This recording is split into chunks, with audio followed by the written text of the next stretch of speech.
Waycross Community Television presents 1992 Ohio High School Athletic Association Division I State Semifinal. The St. Xavier Bombers and the Piqua Indians. We're coming to you from Welcome Stadium in Dayton, Ohio. The Piqua Indians have averaged 11 wins a year the past 3 seasons while making 2 trips to the state semifinals. The Indians combine a balanced rushing attack and passing with a defense that has not been scored upon. The 1992 St. Xavier Bombers are the best squad in school history. A nuclear offense and a swarming defense have the Bombers looking toward a state title. To fill you in on the players and the keys to victory, here's Dan Gibbons and Steve Bradley. Okay, Dave. Let me talk a little bit first about the St. X keys for victory. Primarily, I think the key here for St. X is the speed, and that's really been the factor all season long for the Bombers, is their overwhelming speed on both sides of the ball. This is a AstroTurf surface. This is the first time the Bombers will be playing on such a surface, so in all likelihood, it should really enhance their overall team speed. If you consider Solman, who's really the main man here on the St. X offense, number 49, keep an eye on him. He's a 4.41 40 man. He averages 9 yards a carry. Kevin Ritter is his running mate. Ritter, another 4.5 40 man. He averages 7 yards a carry. And of course, Jamie Doxey, the quarterback, number 7. A couple things to watch up front, Dave. One area the Bombers think they can run is on number 79, Mike Phillips. They believe he would be playing the nose tackle in this defensive scheme that the Indians will put up. And the Bomber responsible for him would be number 74, Richie Shookman. On the other side, Tommy Maseko, the left tackle. You want to keep an eye on him in his battle and his matchup with Matt Finks. He's number 45. Matt, I'll let Dan talk a little bit about him maybe, but primarily on defense, as Dave pointed out, Piqua is pretty much balanced offense, defense. The Bombers aren't going to particularly do anything special. Just go out and play their brand of football, which is hustle, hard hitting, use their depth, use their speed, use their raw talent. That's it. That's terrific, Steve. Okay, this is Dan Gibbons joining you here, and we see the St. X Bombers coming onto the field here across the way. We're on the visitor side, high above the Piqua Indians. Speaking of the Piqua Indians, I think you handle it very well. We look for the equal running and passing, if you will, between for Piqua. Because I think they have to keep that St. X defense very well occupied. As we said, Finks is the lineman of Southwest Ohio, lineman of the year. And I think we have to look for Magato running the ball in the background. We have to look for Jones passing the ball. And when we get down close, look for Finks running the ball. So we're just getting set here for the kickoff. I'll turn it back over to Dave Eby. Ken Magato, number 12, will be the kicker for the Piqua Indians. We'll be calling his name a lot. As a sophomore and junior, he was the quarterback of the Indians. He's been switched to running back, and he's been described as the hardest player on this ball club. Back deep for the St. Xavier Bombers, Kevin Ritter, Scott Solman in the center position, and far left is Lamar Marshall. You're getting a good shot of the AstroTurf here. All the fans are standing for the important kickoff in this ball game. 48 minutes of exciting Ohio High School Athletic Association football about to begin. The kick's coming this way towards Ritter. Ritter from the 24-yard line. Ritter cuts back inside. Ritter's got a hole. Kevin Ritter's got one man to beat. Megato's going to push him out of bounds on the 35-yard line. Kevin Ritter on an excellent 45-yard return for the Bombers. Dave, on that one, it appears at least on the left side here, the Indians lost containment. Ritter simply ran it up, followed his blocking on the right side there. Broken. If it wasn't for the number 12 there, he was gone. Dave, I'd go for the score right now if I were St. X. Capitalize on a big break early, try to go for the big one. Megato will go both ways for the Piqua Indians. Jamie Doxey, the quarterback. Ritter, Solman in the backfield. Split outs are Sasson along with Huson. Caught Solman inside there on the ball carrier for the Bombers. The stop on the play is made by Scott Becker there. Bucher, excuse me. Bucher. Dave, we had the first test on that left side, and Bucher came up big. He's shut down Solman. I'd look for him to come back the right side this time on the trap. Well, all along, the offensive line coaches thought they could run on the right side. So that's Richie Shookman. They try to follow him through there, the guard, left guard. Again, the Bombers with 3 split outs this time. Husong here. Solman is in the slot. He may run down the crease here. Nice drop by Doxey. Doxey outside to Ritter, who can't hold on to the pass, and good defensive coverage on the play. Well, I'll tell you what, Finks 45 was a big, came in there. He was all Southwest Ohio. He was draped all over the St. X quarterback there. Let me do a rundown here on the offensive starters for the St. X Bombers. At number 54 center, it's Roger Bouchard. He's 5'8", 220 pounds. Right guard, number 75, Thomas Seiko, 6'3", 230 pounds. Right tackle, big 79, Matt Keefe, 6'2", 260. We'll pick back up after this play. 3rd down, 7 yards to go. First big 3rd down play of the game for the Bombers as they're trying to operate from the 29-yard line. Doxey on the drop, good coverage. Nice pass out there to number 87, Jason Cohill. That's tight end, and the St. Xavier Bombers have picked up a 1st down. Looks like they're down around the 10-yard line, Dave, attacking this 4-4 defense in the flat there, where it is vulnerable.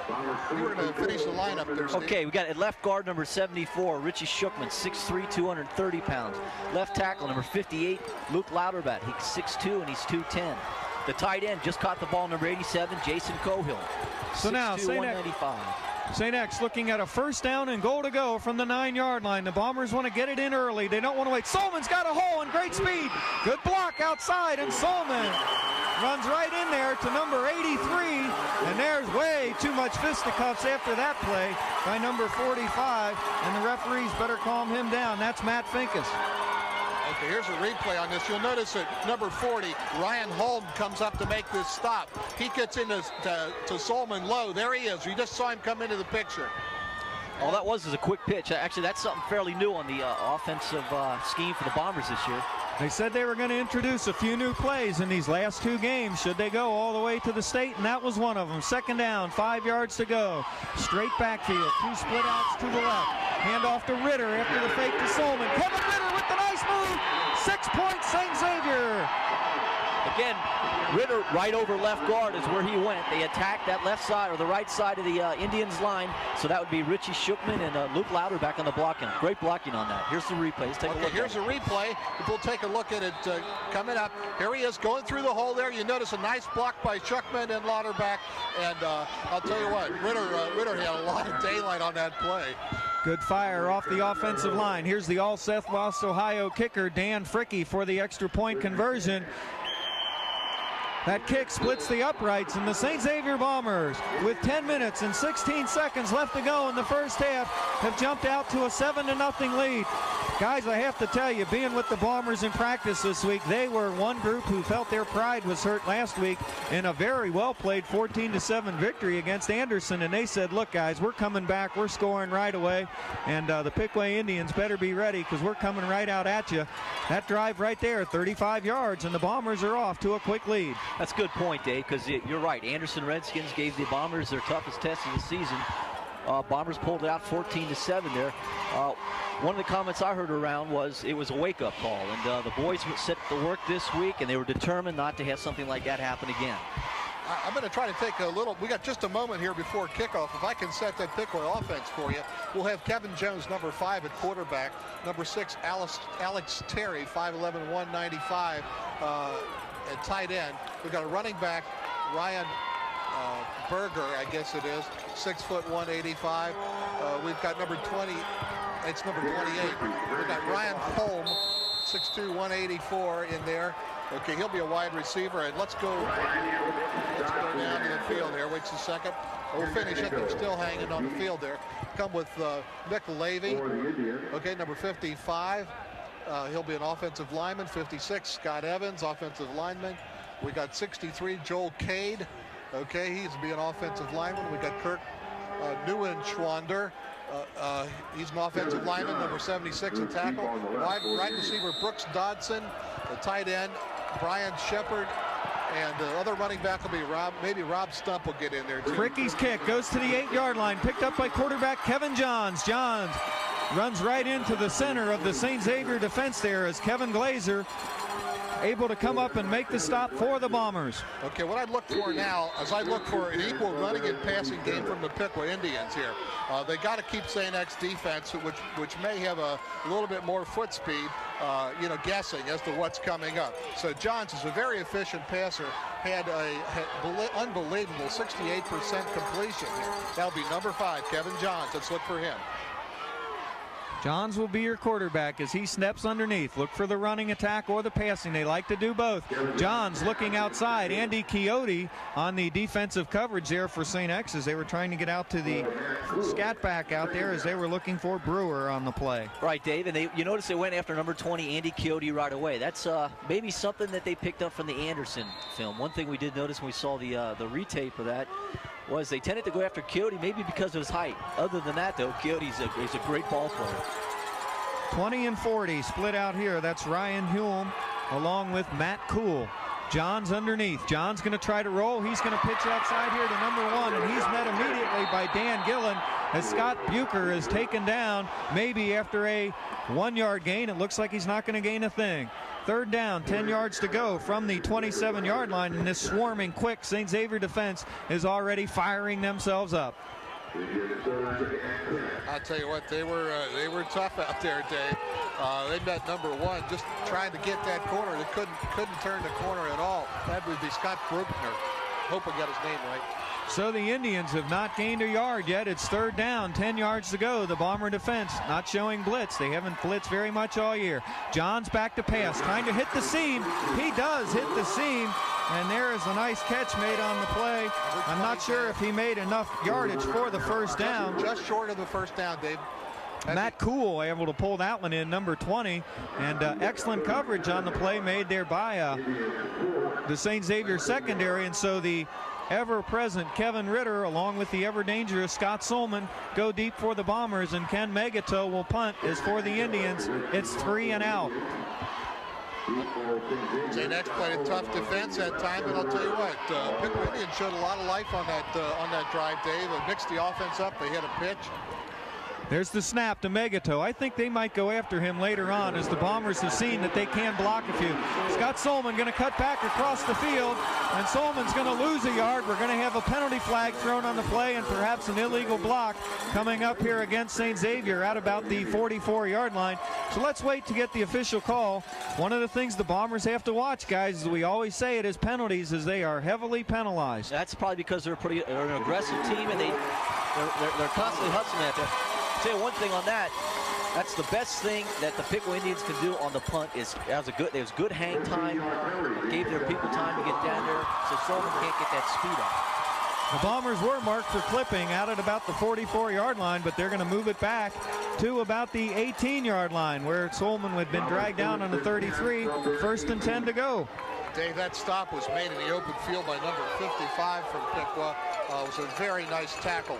And you get Solman in the open field, I'll tell you, that's really nice. Mick Levy making the good stop there for the Indians. So St. X now, a lot longer march they have to go this time, but let's watch this offense. Jamie Doxey on the quarterback option. Jamie Doxey up to about the 23-yard line, 5-yard gain for the Bombers. Stop on the play made by number 63, Joel Cade. Right, Dave, and that's what that was. They decided to run the option. Looks like to the split end side of the field that time. That was one of the areas where they thought they could attack the Piqua Indian defense. Let me finish off those receivers I started on offense there. Other than Jason Cohill, you have Kevin Sasson in there, number 84, number 42, Dave Davis.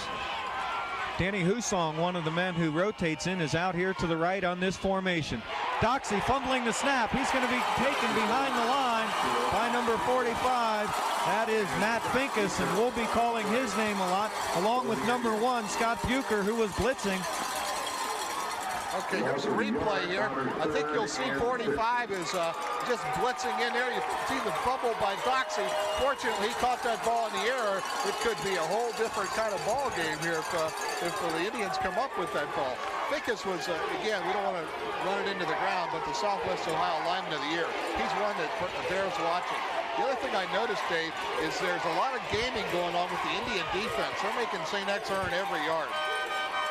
Doxey with the handoff inside to Ritter. Ritter on the draw play is dragged down on about the 24-yard line.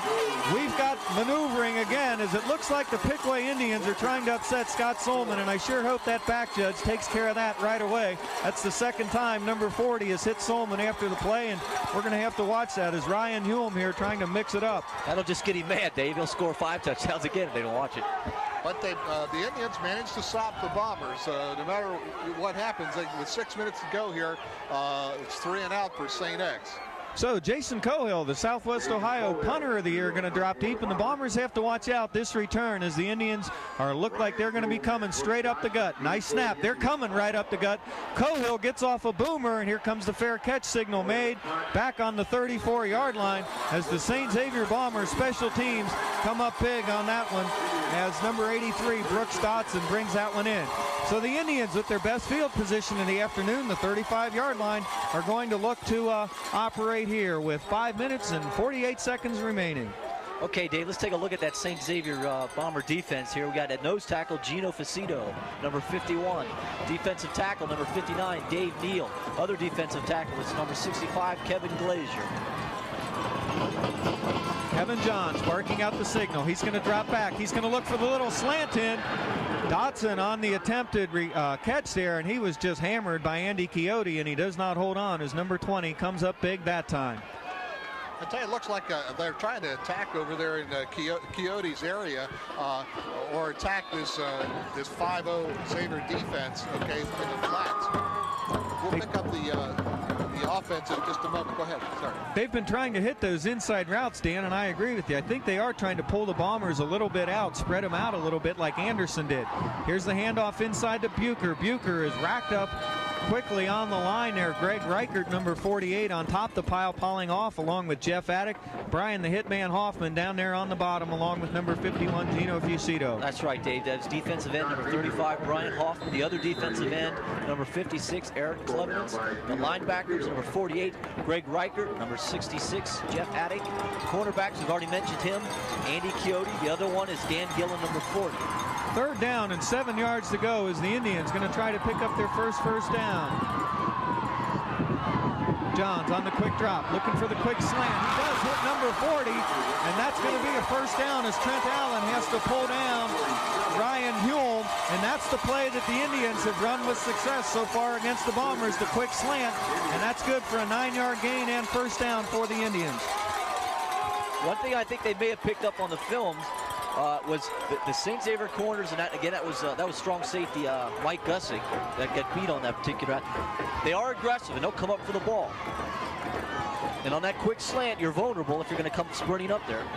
Luckily, Trent Allen also came in, thrown into the coverage as Kevin Johns was trying there to hit number 80, and that was Brooks Dotson and Dan Gillen on coverage for the Bombers. Something interesting that time, there were several people got their arms up that time, and Johns had to throw through a forest of people. That's number 5, as you see on your screen there.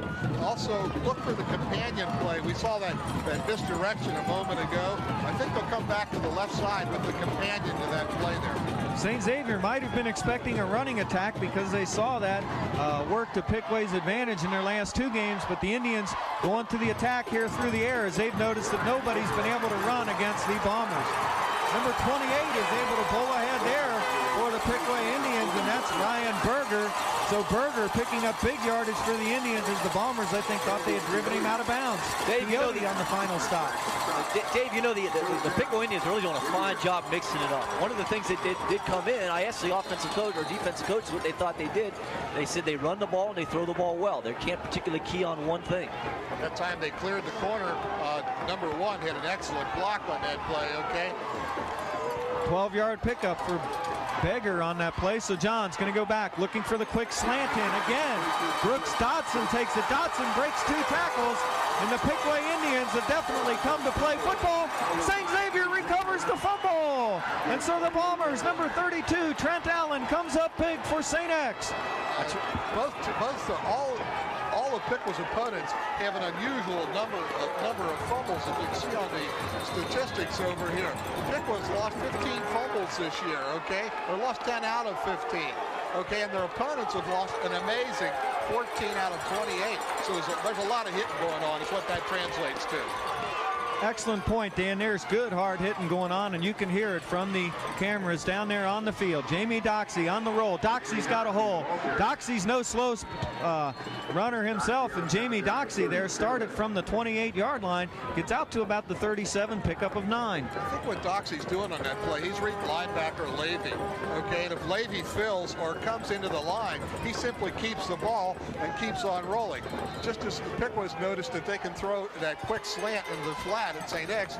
St. X is looking at Reed Levy, it looks like, the linebacker, and just number 2 and just rolling on out.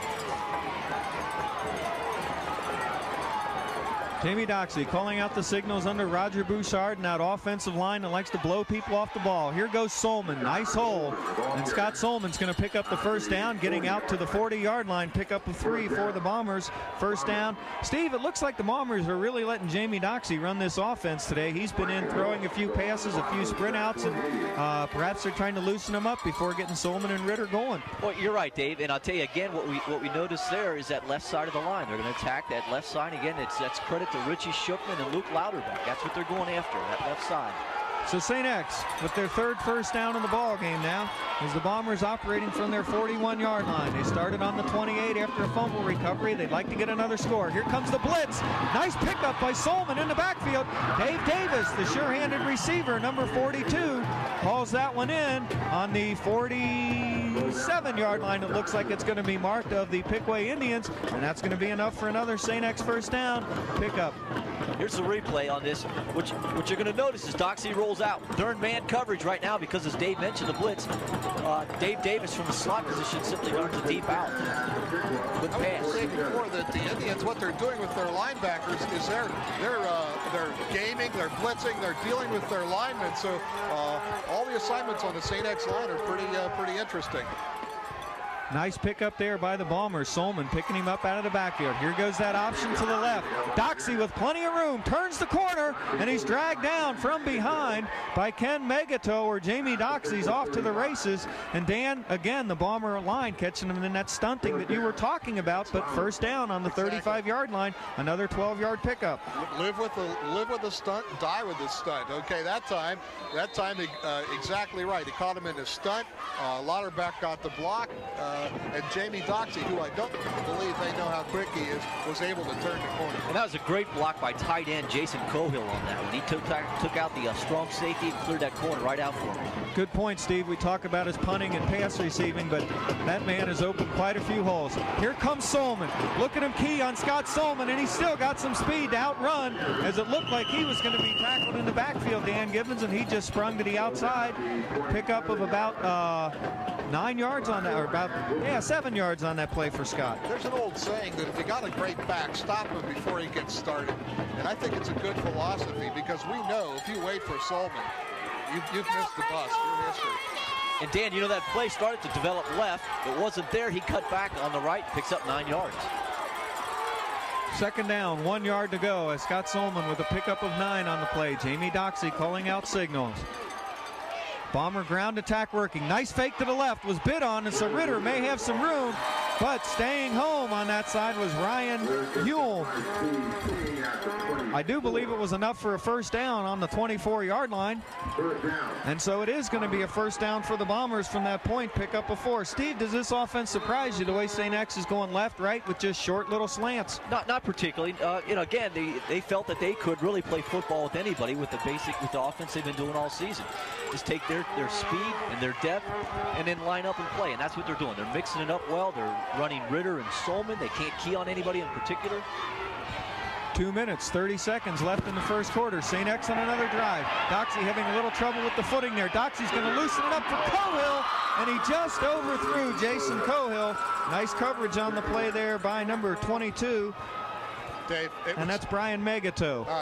Don't want to run this slanting and dealing into the ground, but number 45, okay, that time for the defenders, that's Matt Finks. He went on a slant, and Maseko was quick enough to pick him up and push him way outside, which gave a perfect passing lane for St. X. Just a little bit, pass a little overthrown. That's one of the matchups we want to watch, too. Exactly. The Bombers were worried about could Finks disrupt their offense, and that time Maseko able to pick him up, but the pass falls incomplete as Cohill was open down the middle.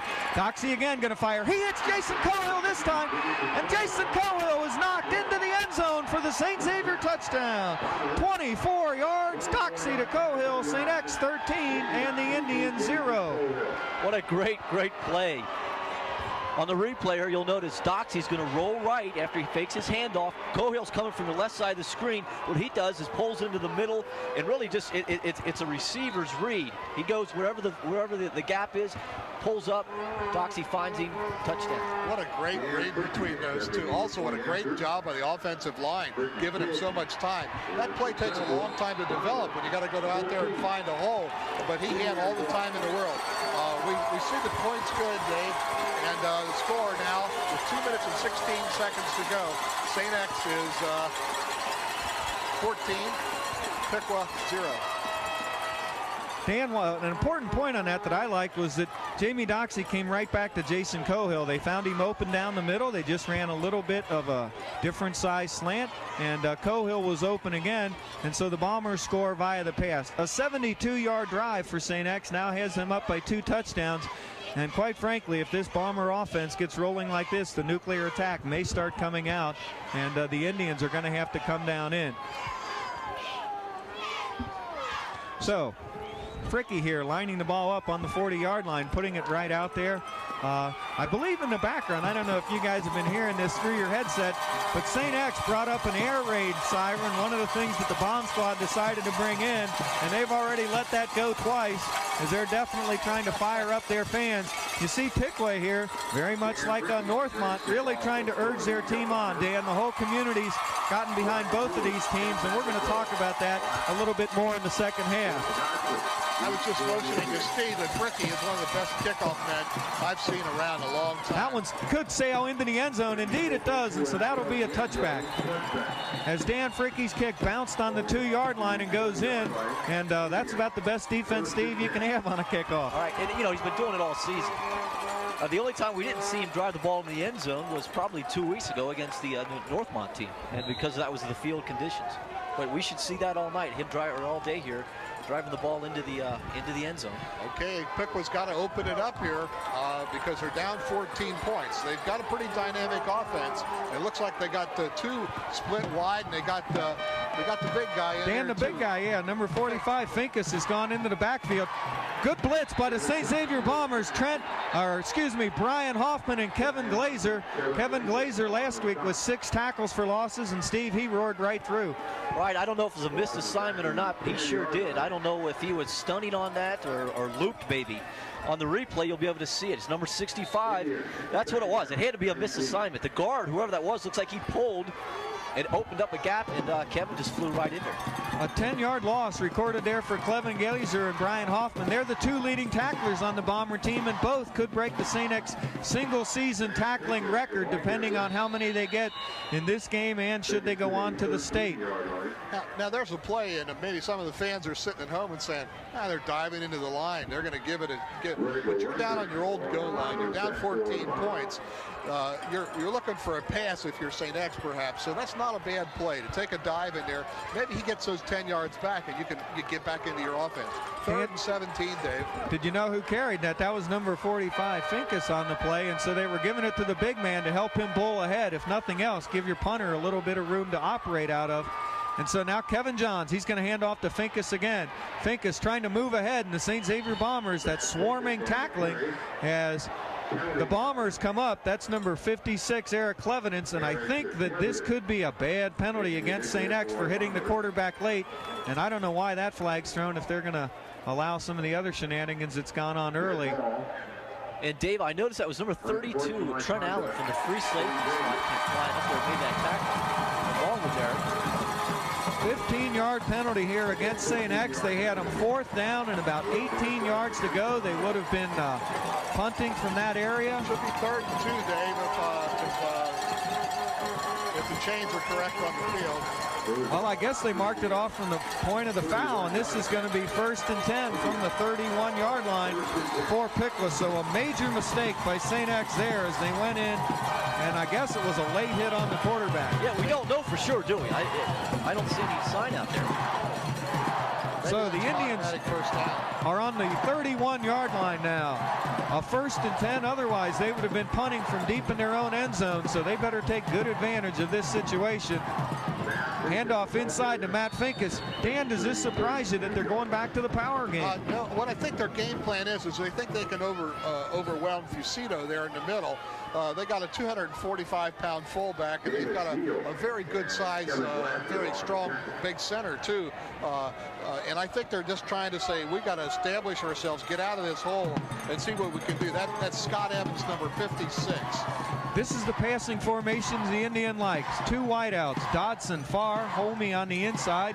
Johns is going to look for Dodson on the slant. Number 25, Mike Gussick, came up to try and intercept that one, and I guess he tipped that one high as it goes over Dodson. Steve, the coverage here by the Bombers seems to be, let's try to pick the ball off. They're not hanging behind him at all. Well, no, they're aggressive. They play an aggressive defensive backfield. You know, you can do that if you got kids with good speed, and they do have good speed. I can't remember a time where they've really been burned on that. A couple of guys have gotten behind, but because of the overall team speed, they've been able to run the guy down. That ends the first quarter of action with the score, the St. Xavier Bombers 14 and the Piqua Indians 0. And so we're going to switch sides of the field, and we'll be back after these messages on Waycross Community Television. They'll play the winner of the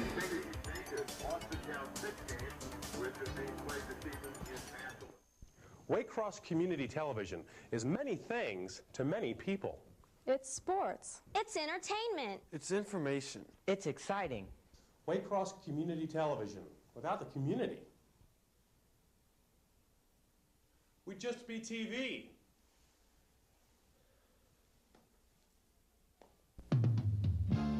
It hurts so bad.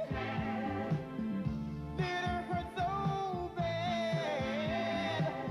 It makes me feel so sad to see your high you this way.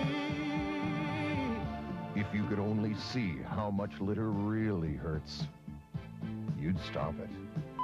Don't you know that it hurts so bad?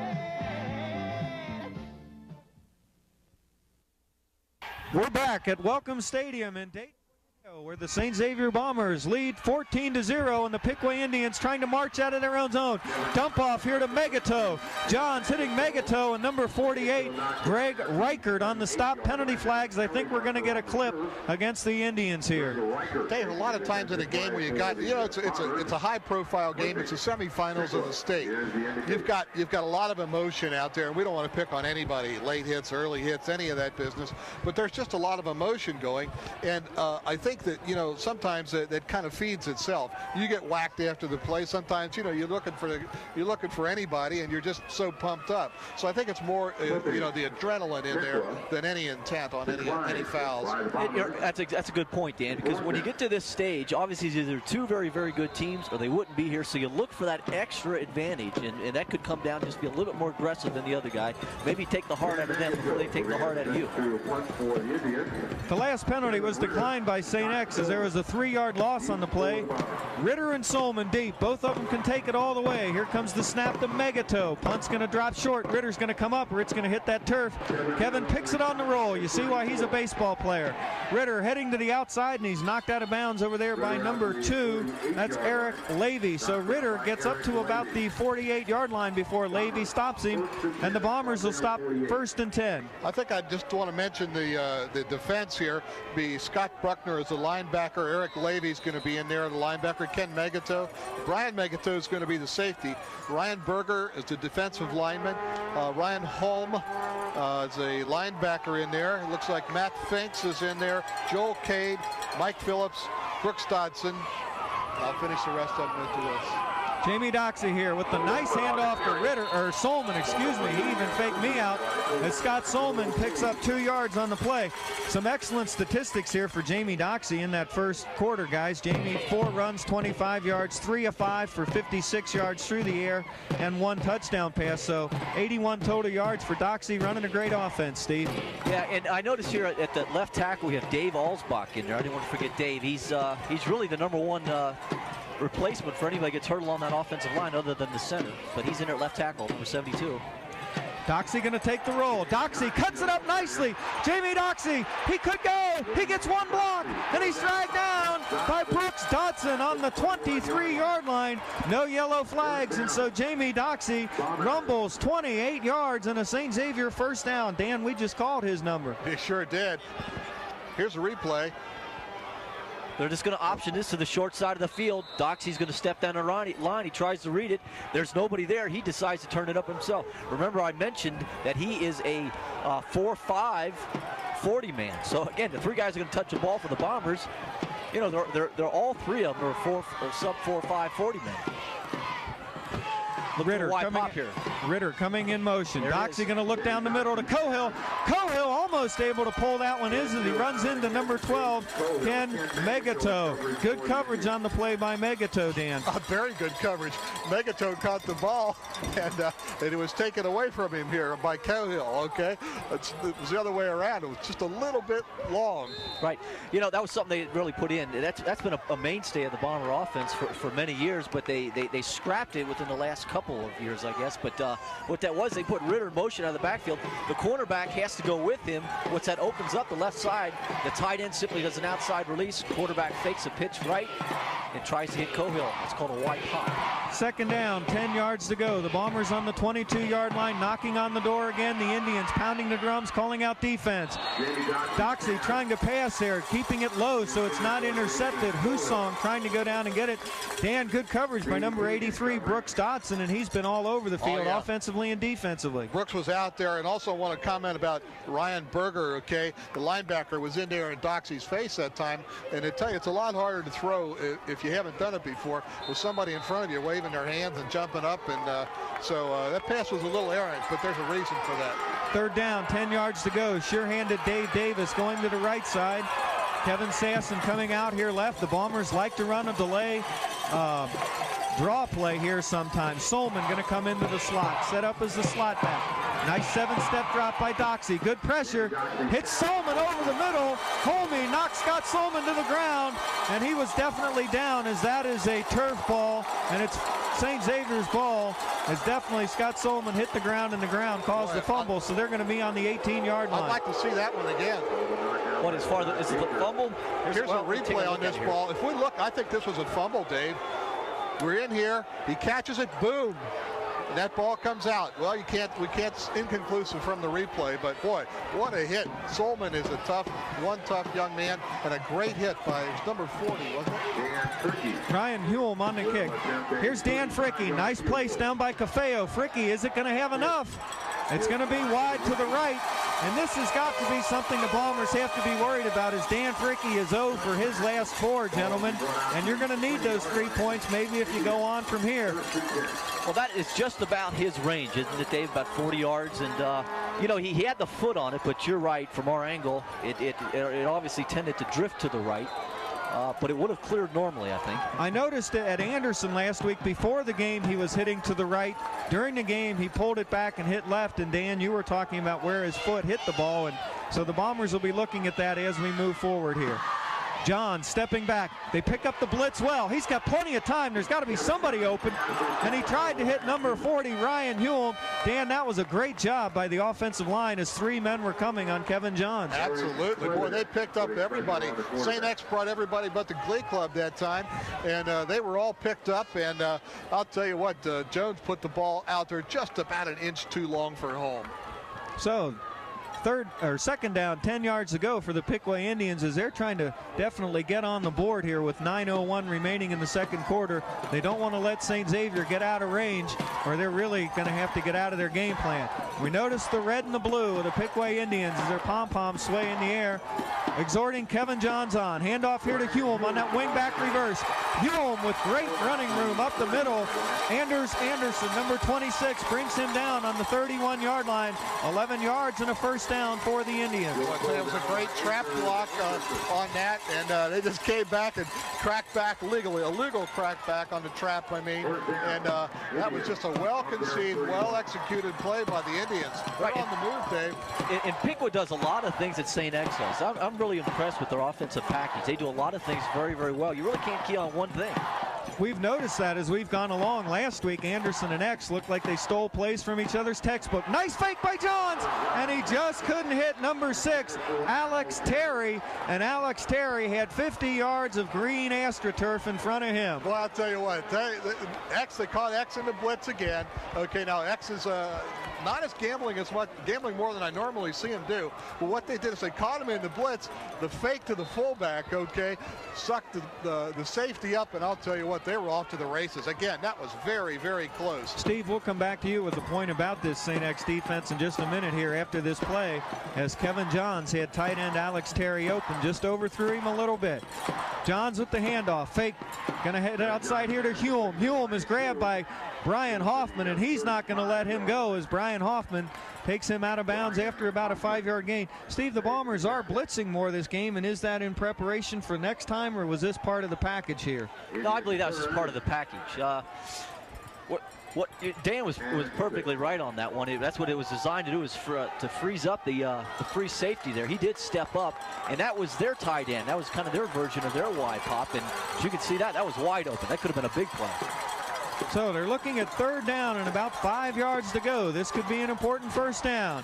Nice bootleg here by Kevin Johns. St. X throws that one up for grabs. Anders Anderson should have it, but he tips it right into the hands of number 20, Matt Cool. So you got to knock the ball down as Anders knocks it ahead, and that's a huge gain for the Piqua Indians of about 25 yards. I was about ready to say, looked like a wounded duck up there, but I'll tell you what, it was effective. Watch now, what was both guard and tackle pull, given the feeling of a run play. Johns is back, floats the ball up into the air. It's tipped by both men, and number 20 comes down with it. Boy, I'll tell you what, nice play. That was great camera work, too. 28-yard reception. Johns going back. Jeff Attic chasing after him. Dan Gillen chasing after him. And good hands there by number 26, Anders Anderson, as that time he did knock it down. He didn't put it up in the air. Steve Anders coming up big. Right, and you know, he's done a fine job filling in when Trent was hurt.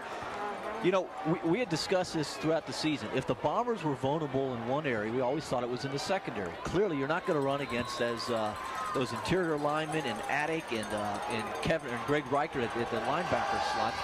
So this seems to be their game plan, is that roll out, test those secondary. Watch number 28 on this play, you guys. He was wide open on the last one. John stepping underneath center, calling out the signals. Handoff inside here to number 28. That's Berger. Berger with the nice carry ahead, and he's got about 8 yards before the Bombers rail into him. I think the linemen came back to the huddle, and they said Berger ran through their untouched list on the last play. And he probably came back and said, hey, I'm telling you, this one's wide open. Sometimes your own player's intelligence is the best asset you have out there on the field. We've got 2 subs coming in here, 2 receivers. It's going to be 3rd down and 1. Don't be surprised if Finks comes into the game to try to pick this one up, as the Indians need to get on the board. They're down 14-0. Ed Domsett said they were going to have to come up with big plays in order to stay with the Bombers, and that pass reception seems to have brought them alive. Nice pitch out here to number 40, Hume. He's tackled, and now it's going to depend on the mark, as St. X came up big that time on defense, Steve. Yeah, and I'll tell you what, the key to that was Andy Quixote staying at home. Andy Quixote's job on that pitch was the pitch man. He did not go for the quarterback fake, stayed with his responsibility, tackled his man, and I don't think they got it, because I'm not sure they picked up anything at all on that. Great play by Andy. I'll tell you, that was a great play. It was a great fake. The quarterback, Jones, held the ball. He pitched it at the right time. With just St. X team speed, it was the only thing that thwarted that play. It was an excellent play. Timeout for Piqua here. So the Indians really want to get this one in, as they notice how big this play is. When you're down 14-0, 6 minutes left in the second quarter, they're going to talk to their offensive coordinator as Don DiGiacomo and head coach Steve Rasso center in on the Bombers. I'd look, if I were going to go this time and I were the Indians coach, I'd go with Buechner again, number 1, okay? I think if we can key on him, it seems like he might go over the left side too. They've had a lot of success over there on that left side. You know, okay, with a quick trap over there on the left side, Dave. What I'd be looking for. Or they might want to come back with that rollout, hit a quick slant, because they'll be thinking run on maybe 4th and 1. That has been their big play. Could go for the score on this one. They could go for the score on this one. Right. Megato number 12 is usually the man they like to go to. I thought they might bring in Finks here with 4th and 1, but Megato, Berger, and Piqua are in the backfield. That's their speed backs. John's looking out there at number 83. That's Dodson. And so the Indians with an important 4th down as both sidelines have risen to exhort their team. Handoff here to Megato. Megato hits tough into the St. Xavier line, and it is a 1st down for the Piqua Indians as the offensive line did the job that time. Jeff Attic along with Greg Reichert on the stop. Yeah, they showed run all the way on that. They came in on their power eye. You know, Dave, I don't know. Let's check this out on the sideline over there. It seems to me that Trent Allen is out of there right now. I wonder if Trent got hurt. One of the things we did talk about for St. X would be the possibility of turf toe injuries here. Anders Anderson is definitely in the safety position. Trent does have that bad knee, and perhaps the turf aggravated that. Look for the pass out of this formation. Johns dropping back, and he's sacked behind the line of scrimmage as the St. Xavier Bombers that time. Kevin Glazer along with Jeff Attic right in there with Gino Fucito.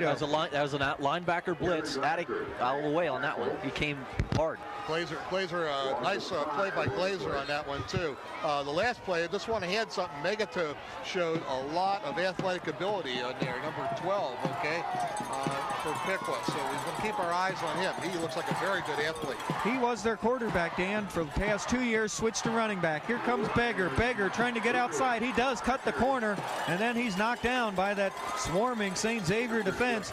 Reichert along with Hoffman getting out there for the Bombers, but a nice gain on the play as he brings back 6. We'll be looking at 3rd and 10. Piqua uses five offensive backs in here, and we've often talked about fatigue being a factor. I think that's one of the ways Piqua, kind of offsets that fatigue factor. Is they shuffle these backs in and out of there, and each one of them looks as good as the last one. Dan, let's keep the glasses on that Rick Dodson and Coyote matchup.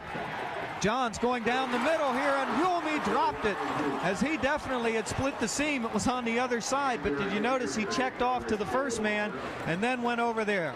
So now 4th down and 11 yards to go, and the Indians are going to have another tough decision. Here we go on this replay. Take a look at this. The Indians have 2 receivers to the left of your screen there, and what he does, he hits the inside receiver. He was good, as Dave mentioned, he was looking for the outside man. He didn't come open. However, he did find the man open in the seam. Okay, do you take the field goal here if you can get it? It looks like they are going to set up for the field goal, Dan. You being the old field goal coach know this. This is going to be a huge one, though. This will be a 42-yard attempt. Don't be surprised that the St. Xavier Bombers line up in a regular defense. Well within his reach, Dave. Well within his reach. Hulme getting it down. I don't think that's going to have enough. He definitely, Dan, I didn't have the glasses, but it looked like he had it straight, just not long enough. It was straight, and it looked like he might have kicked under the ball just a little bit, or it was a little fumble there at the setup. And I'll tell you what, he was well within his reach, and I think that's interesting. Nobody can get a field goal today, can they? Well, what is it, the turf like? You used to coach the Moeller Crusaders, and so you're used to the turf. What's the turf like to kick off for these guys? This is great. I coached also a kid named Greg Schwarber up here at University of Dayton, and this is a great surface to kick off of. It's a consistent surface, and you got consistent footing, so you couldn't find a better place to kick than up here. Looks like Ritter stopped on a short dive into the line there. Bombers took over on the 20-yard line, so Ritter with that 2-yard carry ahead for St. X. Kevin Ritter trying to maneuver out of his own zone, and it looks like St. X, Steve, just like in the last game, using Ritter a little bit more frequently here, so they can't key on Solman so much. Exactly, and then as a defensive coordinator, when you look at the St. X powerhouse they have, and you think the only guy you got to stop is Scott Solman, you're really in trouble. You got Jason Gohill, Jamie Doxey, Kevin Ritter, Dave Davis. Fumble underneath. Doxey falls on it, and that's a big play by the St. Xavier Bombers. That's the second fumble for St. X. They've had 2 penalties that have hurt them. They're going to get a 1-yard gain on that, and so the Bombers up 14-0 here, but a little bit slippery here as they've had 2 fumbles and 2 big penalties. Here's that fumble recovery. I noticed that that the Indians are right in there covering that ball. I'll tell you what, this is an aggressive, hard-hitting Indian defense. I would look for a counter here or that quick pass. Let's see what the Bombers are going to do as they have Solman out in the slot. Doxey here calling out signals. He's got 2 men wide out. Looked like a jump early inside the line there. Doxey shreds 1 tackler, but there's 2 more. And I thought for sure we were going to have yellow flags on the play, but there's going to be a sack in the backfield by Joel Cade. Number 63. He everybody came on that play, and they seemed to just outnumber the offensive line. So Cade really came up there big time play. Let's watch him come after number 87, Jason Cohill, as he just got the last one off, and he really hit a good one. Steve, I think Doxey may have to go to that kind of erratic snap count, because it looks like right now the Indians are just teeing off on the snap count of the Bombers. You're right. They did seem to time that one up nicely. Cohill here taking the long snap, trying to freeze him just a bit. Jason Cohill gets it off. This one's going to bounce, and St. X is going to have to cover quickly. Oh, they're going to let it roll. So Dotson going to let it roll, and I think that was a good decision on his part. Is that just a little indecision could have hurt there. That ball was going to blow dead on about the 26-yard line, and that might be the longest punt of Jason Cohill's career, as I've got that one marked at about 54 yards, I think it was, from the last line of scrimmage. Sometimes those ugly ones get up in the air, and on this turf, Dave, you were talking about the turf before, that ball will roll and roll and roll on this field forever, because there's just very little resistance. The downside of the turf is once you get the foot planted here and you get hit, sometimes it kind of sticks. And we also got to watch out for that turf toe, that infamous turf toe, where you stub your toe in a quick cut. We'll keep an eye on that, because neither team wants to lose anybody right now with only 2 games left in the year.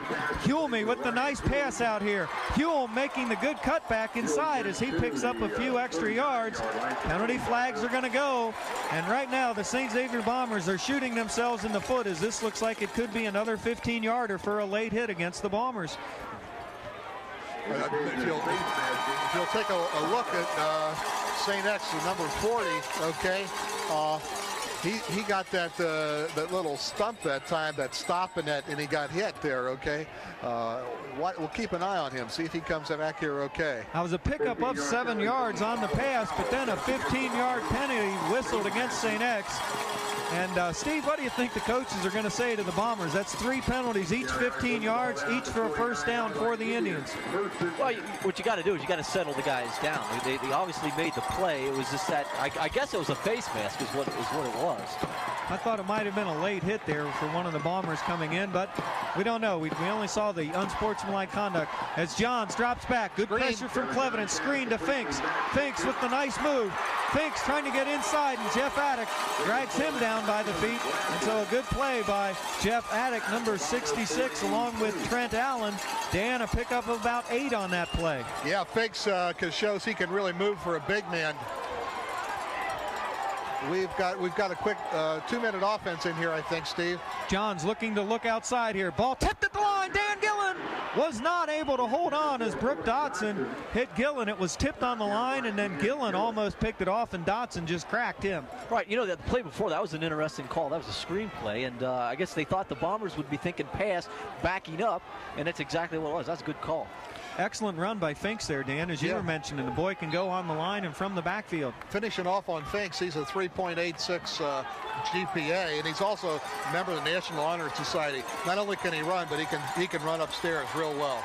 Definite big-time college prospect. A lot of coaches looking at him. 3rd and 1.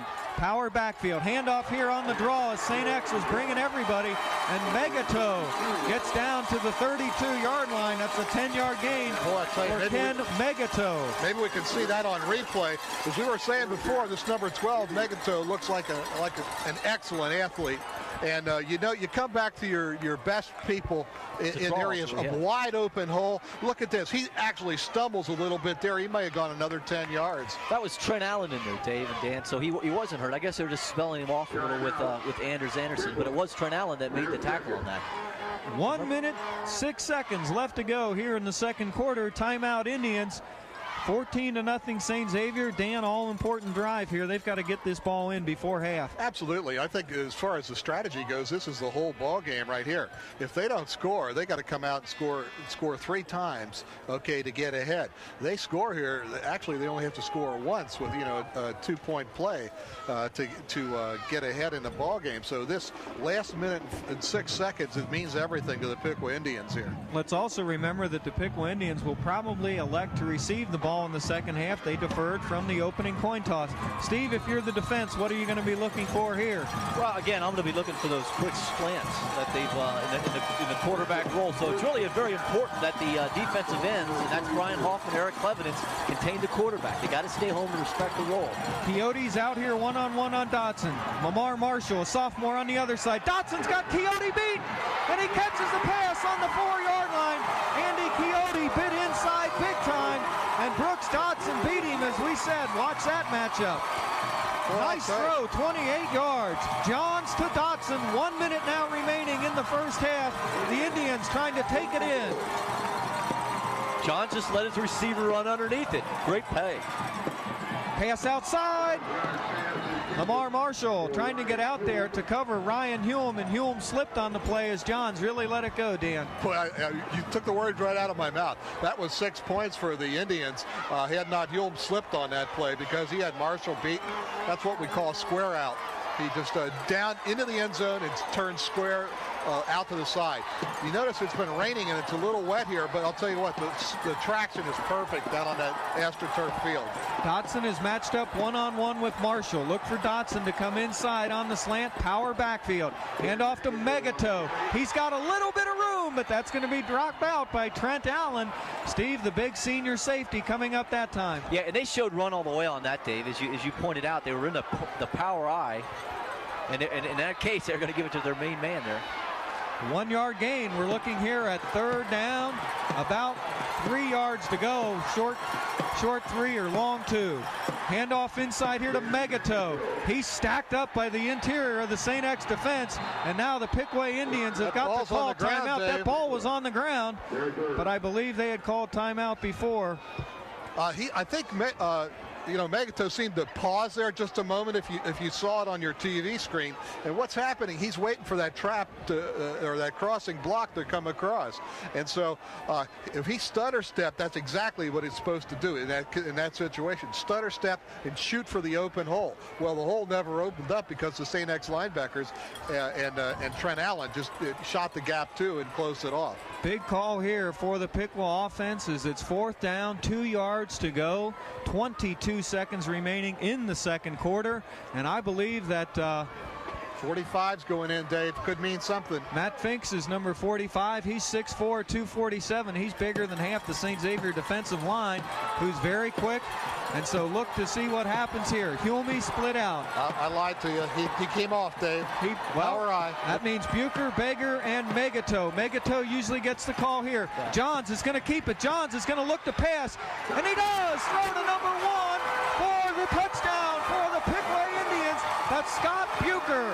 Great job done by Kevin Johns to really hold up the play there, and we hope to get this one on replay as Bucher just came across. I thought they were going to slow him down, but Johns. Total option on Jones's part.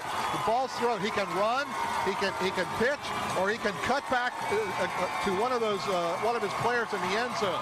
Okay, here's the replay. If we'll take a look, you see, I was just a little bit late on that play, but we did see the catch in the end zone there. Extra point attempt. Nice job by the holder to get it down. That one looks through. And the Piqua Indians are on the board with 15 seconds remaining in the first half. Piqua 14, St. Xavier 7. And the Indians came out in that power eye. They were going to show run. And I tell you, they did the best thing they could. As Dan pointed out, they faked in. The quarterback has the option to keep it on that roll or find his receiver. And that receiver came from the left side of the field and just right along the back of the end zone, simply waiting to clear. The quarterback found him in the back of the end zone. Great job. Did you notice how Johns even ran backwards to buy himself a little time on that play? He kept rolling, took 2 steps back. He knew he was going to get hit, but he held on to the ball. I expect him to just pooch this one short, Dan, as they don't want to let Ritter or Sol home and return one for a touchdown here. Probably good point. As a receiver, as Berger did on that last play, what you do is you just go into the back of the end zone and you just look for a lane. You just look to see where you can shift left or right. You just find your quarterback and give him a passing lane. And I just want to say that Berger had time to do that, and Jones had time to do that because of that excellent offensive line that the Indians put out there. Here comes the kick. It is short. Nick Bellissimo, number 26 is going to take that. That's Anders Anderson. And the ball is going to be placed on about the 35-yard line. A thing I noticed here, when St. X went up 14-0, Piqua did not fold. They came right back, and the Bombers are going to be tested just like they were last week by Anderson. And so let's see what the halftime brings for St. X. I wonder if St. X is starting to read a little bit of their own clippings here. They came out, they got up 14-0 right away. We'll probably see just a kneel-down play here. There it is. Half is over. We got to sign off, but I'll tell you what, St. X better get going here in the second half. It's going to be a long ride home. You listen to both fans as all the crowd here on their feet clapping for both teams. St. Xavier 14 and Piqua 7. We'll be back with all the second half action after these messages on Waycross Community Television.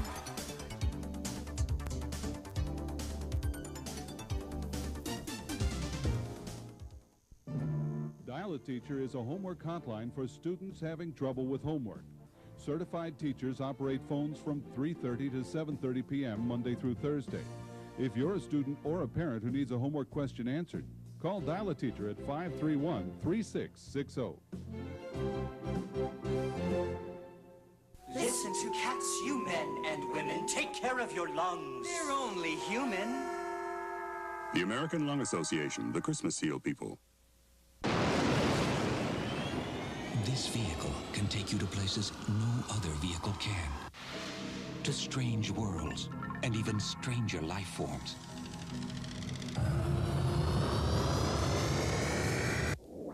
It can take you inside a human heartbeat to the innermost mysteries of life itself. It can take you to the silicon landscapes of tomorrow's supercomputers. It can even take you to a world where information travels on highways of light. This incredible vehicle can take you as far as your ability and imagination will allow. But only if you don't bail out. So stay in school. This message was brought to you by the United States Air Force because we know how far a good education can take you. We're back in Dayton, Ohio, as you get a shot of the downtown area here from Welcome Stadium. This is the Waycross Community Television Network, where the St. Xavier Bombers and the Piqua Indians are involved in a tight 14-7 Division I state semifinal ball game. Just a few statistics. St. X with 5 first downs, Piqua with 8. The Bombers 3 unnecessary penalties, 45 yards. Piqua has yet to be penalized. St. X 17 rushes, 89 yards. Piqua 15 rushes, 27 yards. Through the air is moving the ball for the Indians, 11 out of 20 for 98 yards. St. X 3 of 6 for 56. The Bombers with the 20-yard overall advantage. As we start into the second half, Dan Gibbons and Steve Bradley to bring us a few insights with what's going on as you get a look there at number 5, quarterback Kevin Johns, who has the Indians in ambush position. Well, I'll tell you what, Johns, there was quite a battle early on. There's a story here between Johns and Megato for the starting quarterback position. They alternated against Piqua in the first ball game, Dave, and they decided that Johns would be their man the rest of the year. Megato's an excellent athlete, but I'll tell you what they've brought to the game today is skilled people of Piqua are performing very well. Johns is finding those receivers out there. He's had receivers open all day. Then when he comes back to the run, he's got some of those slots open. And so I tell you what, I look for an excellent ball game in the second half. Also about Piqua, they're really tough at the point of attack. So the keys are watch Johns, watch Magato, watch Dodson, watch Holm. Okay, that'll tell us how it's going to go second half for the Piqua Indians. That's a good point, Dan, and I think the key for St. X is get that ball back to Scott Sullivan. And then you talk with the offensive coaches at halftime, that's pretty much what they're going to do. He's the guy that got him here. Look for Sullivan to get the ball a little bit more often. Nothing new on that side. The St. Xavier Bombers are on the field along with the Piqua Indians, and quite frankly, the Bomber defense must rise to the occasion here. Piqua came down the field and scored on their last possession to make it 14-7. They converted 2 third down plays, and they converted a 4th down play, and their fans are right back in this game. They're pumped up. I thought the St. Xavier Bombers came flat out of the locker room. This is a state semifinal game. You should be pumped to the max, and right now they look a little flat. So they're going to need somebody to get them going, and perhaps that first big sack or first big hit could be the thing that the Bombers need. All Southwest Ohio kicker Dan Fricke will tee it up.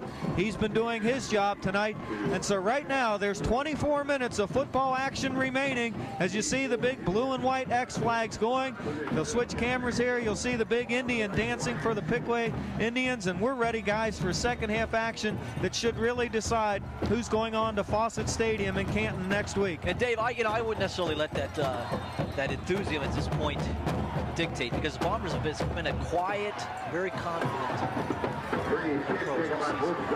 Dodson takes the ball at the 4-yard line. Dodson trying to get outside, initially hit by Nick Bellissimo, and then Brad Ruther finishes him off, and so the St. Xavier Bombers try to pin him deep here as Ruther and Bellissimo hold Piqua on the 21-yard line. Let's look to see how the Indians are going to attack this half. First half, it was through the air, 11 of 20 for 98 yards. So Kevin Johns is your quarterback. He's number 5. Behind him is Ken Megato. Wide receivers Dotson and Hume will be the mans to look for. Here's Megato. He had a good first half. Megato dragged down there by Jeff Attic and Brian the Hitman Hoffman as the Bombers try to come up big on first down. Trent Allen coming from his safety position. Looks like they're attacking that left side again. Megato was a ball carrier, and they're looking for that soft corner over there, and they didn't find it that time. But they did manage to get a yard or so. So it looks like a run, pass. St. Xavier staying in that patented 50 defense. 2 backs in tight. John's going to look for the quick slant. Good rush. He drops it over the middle. Megato is hit. Jeff Attic intercepted, but they're not going to give it to him, as they say the ball hit the ground. One referee says yes. The other referee said no. And let's try to see if we can Dave, I had the take a look at this again. And I don't want to be prejudicial to them on this, but it looked like he got that ball in the air. Well, here, let's take a look at the replay here. Jeff Attic, number 66, linebacker. He had the ball, no doubt about that one. And so the St. Xavier Bombers there are going to have to come back. Third down, 8 yards to go as one referee overrules the other. John's here now with second life, and the Indians trying to maneuver from their own territory. Watch Dotson as he's mixed up with 25. Inside to Hume. He's not going to make it as he reaches the ball over, but he was hit immediately by Andy Coyote on the 29-yard line, and that's where they'll mark it. 4th and 2. And the Indians tried to come back to that play that had worked very well in the first half, and that is that quick slant. It's a 5-yard quick slant, trying to catch those DBs backing up. Coyote filled up real quick on that. Good play for Andy. Steve, 3 and out there by the Bomber defense. They did what they had to do. Right, and that's what we were going to see what happens this first series here. Bombers came out and established themselves. They did just what you thought. They'd come out passing and running. Yeah, pretty safe prognostication. Let's see if St. X goes for the block on this one. Megato's going to punt. Dotson was in formation here as he came out. 2 men were moving, partially blocked on the play. It's going to be rolling backwards, and the Indians able to down it on the 39-yard line. There is a penalty flag, and I do believe, I thought they should have been one, but let's see what this one's going to be, as that's a 10-yard punt for Ken Megato. There was double motion, 2 men moving in the backfield. That's right, Dave. That's exactly it. I thought maybe it was a trick play because we saw all kind of movement back there. I think St. X would probably just take the ball here. There's our Indian. looks like he's pretty fired up for the ball game here. Now just watch. He'll start beating that drum, and this whole crowd on this side will rise when he does that. The Bombers need to move here. They're 39 yards away from pay dirt, and if you want to reestablish a lead and reestablish your position, this is the time to do it. And there's the Indian pounding the drum. Good camera work in tight as you hear that drum go. Jamie Doxey barking out the signals. Doxey with the quick pitch here to Ritter. Ritter with Solman out in front. Good block by Solman. Ritter on the cutback. Kevin Ritter getting down to the 34-yard line. That's a pickup of 5 for St. X, 2nd and 5. What a good run by Kevin Ritter. What that is this is a quick pitch with Scott Solman leading around. Ritter runs down. He runs lateral there. He's looking for the seam. He sees it, cuts it up, picks up a good 6 yards. Steve will come back to this point, but it looks like the Piqua defense has put 2 men marking Scott Solman, so perhaps the Bombers will be trying to get him the ball, but also see if Ritter can bust a few. Handoff here to Solman. He's going to try to come around the end. He's got 1 block out there, and Scott Solman goes down to about the 20-yard line. So Scott Solman with a 14-yard carry for the Bombers. Tell you what, their best defender, the best defender of anyone, stopped Solman that time the sideline. It's kind of an amoeba-type defense the Indians play. By that I mean they kind of surround the area that the ball comes to and just kind of force it to the side and let the pursuit catch up. Watch this replay. And out here when Solman bounces out to the left here, down the field in front of him is number 44, Tion Selvey. He didn't appear on your screen there, but he's the guy that allowed Scott to go another 7-8 yards with the ball. First down, St. X on the 20-yard line. They're in the red zone. They want to score. Pitch out to Solman. He's got some room. Nice maneuver by Hulme, who came up. Scott puts his head down, barrels ahead. We do have a penalty flag. No, I think he was just, yeah, there is a penalty flag. And I hope that the Bombers didn't shoot themselves in the foot right there on that one. Looks like it might have been a clip down there, Dave. Clipping against St. X. That's the 4th 15-yard penalty. I thought they would have talked to the boys at halftime to stop that, as Scott Solman clearly had the first down, and the Bombers here are up 4-0 in penalties and up 60-0 in yardage. It's surprising St. X has had these penalties. They're usually a very disciplined team, disciplined, intelligent young men, but again, sometimes that adrenaline takes over and you just want to go that one extra little bit to make that play. I think also it was interesting that Solman just lowered his head that time at the end of the run rather than trying to make that last juke. He's down there, like you said, in the golden triangle, golden territory down there, and he just wants to get the ball across the goal line. First down and 13 yards to go for the Bombers as Solman had the yardage. They're going to bring it back. So Doxey's going to call out. Look for Solman in the flat. Doxey down the middle. Scott Solman on the catch. Ryan Hulme on the stop. Solman gets down to the 10-yard line, and so the Bombers are going to be just a little bit short, Steve. Yeah, what they did is they brought number 49, Scott Solman. They put him out in the slot, let him run down about a 10-yard look-in is all that was. And if you watch on this replay, I don't think there's Jamie Doxey sitting under center. It's a 3-step drop. It's a quick route, boom, right down the middle there. Scott Solman and Dave Davis are excellent at catching that ball over the middle, Dan, as these defensive backs, Hulme, they really come to hit. Well, I'll tell you what, Jason Cohill went down and did a flag route on that, or he went out towards the sideline and did a flag route, was standing out there all by himself. Might be a companion coming back. Yeah, if the Indians are going to shut that down, Dan, they're going to have to bring somebody up tight up on Solman. You can't put Solman out in that slot and have the closest guy to him 10 to 12 yards off, as that was the case in there, because he's going to go down, just turn around on you, and then if he's got the ball in the open field, he's trouble. Steve, second and inches, and so Nick Bellissimo checks in for St. X. Let's see if they try to fake. No, they're just going to go to Solman, who's going to bowl ahead to the 5-yard line. I thought maybe they'd look for Jason Cohill, but as soon as Nick came in, pretty much a run there. 5-yard first down for the Bombers. Okay, thank you very much. All right, here we go. Looks like a nice hole for Solman that time. Yeah, they ran the left side there.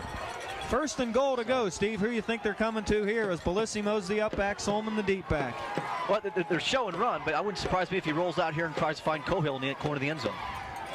Doxey with the handoff to Solman. They're doing the same play as last time, and Scott is dragged down by number 80 on the play. And that's Steve King, as Steve King did his job staying home that time, Dan.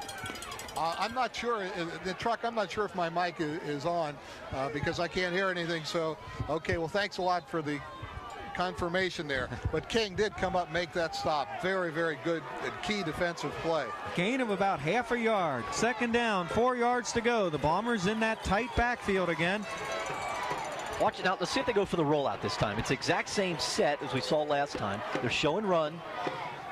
Piqua is definitely in tight. Doxey's going to roll. He's got some room, but he tripped over his own feet on the 10-yard line, and that's not the time to trip, as now the Bombers are going to really have to pull one out of the playbook. They're looking at 3rd and 10. Steve, he had plenty of room. On the well, it looks like he ran up the back of somebody. It was either Ritter or Solman, or maybe that was Nick in there. I don't know. Bellissimo. Those were his lead blockers. What happens on that play is, you're right, he rolls and he looks for the pass, and as he was rolling and looking, Solman was looking for somebody to hit. Right. Slowed down just a little bit, tripped him up. The quarterback's he's got to get a deeper drop on that, though. 3rd and goal on this play. St. X definitely wants to score. Look perhaps for a delay quarterback draw. Fake to Solman. He's rolling. He's got 2 open in the end zone. Doesn't see either one, and he's taken down on the 12-yard line. And Jamie Doxey eats the ball that time. And St. Xavier is taken out of touchdown range by Ryan Beggar there as he came up big time. Boy, Ryan closed. I'll tell you what, he saved a touchdown. You're exactly right. They had 2 Bombers open in the end zone. Now we're back to this jinx situation on this kick, Dave. We got a 29-yarder here. Let's see how it converts. They need this one because this means 2 scores to beat you. Fricky's kick is up, and it looks good. Dan Fricky converts, and the St. Xavier Bombers have done what they needed to do. They wanted 7. They'll take 3, as that gives them a 17-7 lead. But I think the Bombers shot themselves in the foot with the penalty and the trip in the backfield, guys. You're right, Dave, but you take what you get there, and 2 things that are very positive there. The fact that they got 3, and more importantly, I think, for the confidence for Brian Fricky there, or I should say Dan Fricky. That's correct. Dan Fricky needed to hit one for his confidence there. So St. X 17, Piqua 7. While we've got a chance, let's talk to you about our crew. Our directors, Glenn Hartung. James Allen's doing our technical directing. Hugh Staples on the graphics. Darren Erb, Chris Mahan, Scott Madigan, Jim Fangmeyer doing a great job on the camera. And Tom Snyder is our production assistant here. And that's how all these great shots are coming to you on Waycross Community Television. But I'll tell you what, just remember that all these are volunteers. Support Waycross, write them a note. You see that you like the game, be sure and tell them, because all these people are volunteers and they just do a marvelous job. We had a couple of phone calls this week, Dave, where people were saying, hey, these are better than some of the college games we're seeing. Yeah, you know, if you saw that game last week against Anderson, it's viewing this week, they did a fine job. The color, the quality, the camera work on that. It is just outstanding. Short kick. Super job by the crew. Fricky's kick is going to go down to the 10. Dotson going to try to come around here. And Dotson getting out to the 26-yard line and about 11-yard return. And number 63, that's Joe Licklider, who's a highlight for the St. Xavier Bombers on special teams. Just want to make a point here that it's up to the skilled people. Okay, by the skilled people, I mean the people that handle the ball and receive the ball, the defensive backs for St. X. Here comes Matchup City to determine this ball game. St. Xavier ahead by 10 points. Their defense going to try to stop them and give that offense good field position. The Indians going to run that wingback reverse that they saw Anderson use so effectively. Ryan Hulme on the carry, 48 staying right home. Defensive captain Greg Reichert along with Jeff Attic and Brian Hoffman. Steve, we can't say enough about Greg Reichert. Right, and you're exactly right. He stayed home because normally what you had there was flow to the left there, and as you said, they brought the tight man in, and his job was really to cut it inside of tackle, try to bounce it outside. However, number 48, Greg Reichert, was sitting right there at home, makes a big play. So Kevin Johns, who's quarterbacked a great game so far for the Piqua Indians, sets his squad. He's going to look for that quick slant on the inside. Picked off! Number 25 is sophomore Mike Gusick, who stepped inside. Dan, they've been gambling all day, and that one paid off. Exactly. We've been talking to each other up here. That flat pattern where you break it off is a super play. The risk you have is that a alert defensive back would step up and grab the ball right here, as number 25 did for St. X. You know, I'm going to gamble on that. I didn't get the receiver on that, but I got to think that his route was a little bit deep for that, because that was about 12 yards, 13 yards. They've normally been running 6 or 7, and that was right in the Gusick. right into Gussick's hands as Mike holds on to make the big play. St. X on the 36-yard line. They want to score. Ritter getting some good blocking from his outside backs and doing a good bit of running himself as Kevin Ritter goes to the 30-yard line. A 7-yard pickup here for the St. Xavier Bombers, and Dan, that amoeba defense led by Finkus really gets out there. I'll tell you what, the defense closed down. I have a slight X has had so many long runs this year and been able to break away so well. I wonder if they're feeling like they can go, you know, coast to coast on every play. I think we have to be satisfied with getting those 6, 8, 9, 10 yards, because everybody you play at this level is going to be a very good player. Good point. We'll come back to that about long marches.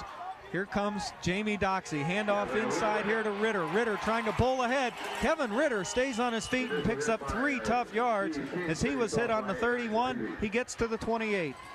I'll tell you what, this is maybe setting up that pop play that you've been talking about, Steve. Fake to the line and hit that tight end. Well, or actually it was the play before that where they're going to do that pop. But the key to that now is if we see either Solman or Ritter go into motion when the Bombers are in a double right or double left. Let's see the Bombers break out quickly here. That play took a little while to get in. They're looking at 3rd down and about 2.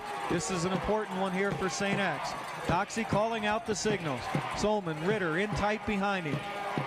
Doxey rolling. Doxey's got some room. Doxey makes a great cut. Jamie Doxey picks up the 1st down. That's what the Bombers wanted to do to the 23. And Dan, that amoeba defense stopping the long runs. And maybe this is what we want to come back to, that St. X has to take 4, 5, 6 and just march down the field, eat up some clock, and do it that way. Exactly. I don't know what the Indians' game plan is. They didn't share it with us. But it appears that their defense will give but not break. They will give, and gather their troops. And I think X has got to be patient and just, stay on the short drives down the field. Sounds like the strategy of Don DiGiacomo and Steve Rasso, a stingy defense that'll give a little but won't break. Here comes Jamie Doxey on the roll again, and this time he's got nowhere to go as he ends up in the hands of number 63. And that's a great play there for the loss, Joel Cade. Dan, we've called him 3 times as he's made tackles for losses. Well, like you can only go so long, and what you do is you go with the play until they stop it. Now they weren't covering Doxey on that rollout, and so he's been cutting it up all day. Joel Cade simply said enough's enough, and stopped him for no gain, Dave. Steve, we'll come back to you next time, but it looks like the Bombers have pared down and just gone back to the basics, offensive and defensively, and we'll let you comment on that after this play. Doxey with the straight back drop. Solman staying in tight for block. Doxey going to air it out here for Sasson, for Dan Husong, number 81. He's not able to hold on in the end zone. It was just 1 step too far. But Steve, I made the point they're coming back to the basics, and it looks like that offensively and defensively. Right, and the basic offense that they run is the veer option, and it's really a great weapon for the speed they have, because you got 3 guys I mentioned before with unbelievable and great speed. That time what we saw was Jamie simply waiting for somebody to break free. Dan broke free, but lost concentration. It was a great pass. Tion Selvey split wide left. Scott Solman's in the slot. Hume watching him. Husong stays in the game. He's on the right. Ritter's in the backfield. Doxey going to drop. He's got Solman across the middle. He hits Scott Solman. Scott puts his head down and barrels ahead to the 8-yard line, and that's a 15-yard gain for the St. Xavier Bombers. You know, we've been talking about all Southwest linemen, Fricky, all day here, and I'll tell you what, the last 2 pass plays, Tommy Maseko handled him. We might see it here. You don't get to see Maseko, but you do get to see Doxey lay that ball perfectly out there on a crossing pattern. It's kind of what we used to call it a drag pattern. And they brought him from the slot again. Again, they're playing, when he's in that slot, they're so far off, he gets down in that open zone. I mean, he's going to be trouble. Steve, that quiet confidence you were talking about is certainly showing here as the Bombers are all fired up. Jamie Doxey with an excellent fake left, and the Bombers roll back right, and Dan, that amoeba defense, bit left. It's kind of interesting. I've been watching the blocking down there, and it's kind of a shielding type, movement type blocking, and it's really just kind of a seal off, turn your man a little bit, because this field is so quick that you don't see those classic grinded out blocks. A 6-yard gain for St. X. The Piqua Indian fans are screaming for them to stop here as St. X trying to blow this game open a little bit more for some running room. Solman's got a hole. He's hit behind the line. We've got a penalty on the play as Scott Solman did score, but there's going to be motion against the Bombers. And gentlemen, you just can't have this in a state championship final game. This team is not going to want to look at this film, as every one of their penalties is coming back to kill them. Who'd they give that motion on, Dave? Could you tell on that? I'm not sure. It was a very late flag for motion. Usually motion comes up right away, but that penalty, that flag came out after the Bombers had it in the end zone. Yeah, I had my glasses on Nick Melissa and Scott Solman in the backfield there, but I had mine on the line, and I didn't see movement. Okay, well, we had it covered. I didn't see anybody move either. I guess the thing that surprised me was just the lateness of the flag, and so now St. X is going to look at 2nd down and 7 yards to go, and so by a very thin margin, the Piqua Indians are hanging into this ball game. If they can hold here, that's got to give them a pump up, and that offense certainly has scoring capabilities. Doxey here on the roll. He's going to make the pitch to Ritter. Fumble, and the Piqua Indians recover. Number 28, Ryan Beggar. And now the St. Xavier defense is going to have to rise to the occasion as penalties and mistakes are killing the Bombers in this ball game. Ryan Beggar came up big that time. I'll tell you what, I don't know who, I missed the number that hit the quarterback, Doxey, but here's the replay, and maybe we can pick it up. Here's Doxey coming back. We see 63 come in there with the big hit, and Berger picks the ball up, and I'll tell you what. That's Joel Cade, number 63. And I'll tell you what, here we go again. A score by the Indians here will bring it back, bring the momentum in their favor as Finkus tries to draw ahead, and Greg Reichert says, I don't want you to go too far, so he only lets him get 2 yards, and 2nd down and 8 yards to go. Key play by Reichert that time. I'll tell you, Finkus, that was a good call because X didn't know what to expect. They were racing back, but Reichert stayed at home and stopped the big man. Johns has 2 receivers split out. That's Dotson and Hulme. He likes to hit that quick slant. He's going to go deep this time to Hulme. He had Mike Gusick beat as the Bombers have been biting inside. And Steve, the safety, came over to help, but a little late. That was a good call there, Dave. Number 83, you're right. He did. He ran down 5 yards, fakes a quick slant, and breaks outside of Mike Gusick, and it was a foot race down the sideline. Yeah, exactly. Interestingly enough, Dotson, team speed-wise, the Indians were suspect, okay? And I'll tell you what, X better watch out for some of those long bombs because we could be in trouble. We'd like to close out the 3rd quarter here and remind you that with Waycross Community Television, we'll be back after these messages. Interstate 75 North and Interstate 75 South. There's a flicker in the neighborhood. Picture's pretty and the feeling's good. Come together and make our own TV. For you know it, we're like family. Got a message that you want to share. Take it to the local folks who care. Make it come alive with video. On a cable channel, let it show. We need to know, we're talking access. Teaching each other helps us all to see. We're cable access. Caring and sharing makes community. We're Waycross Community Television. Without the community, we'd just be TV. Good evening and welcome to Forest Park High School for tonight's Cross County Conference matchup between the Northwest Knights and the Forest Park Lady Chargers.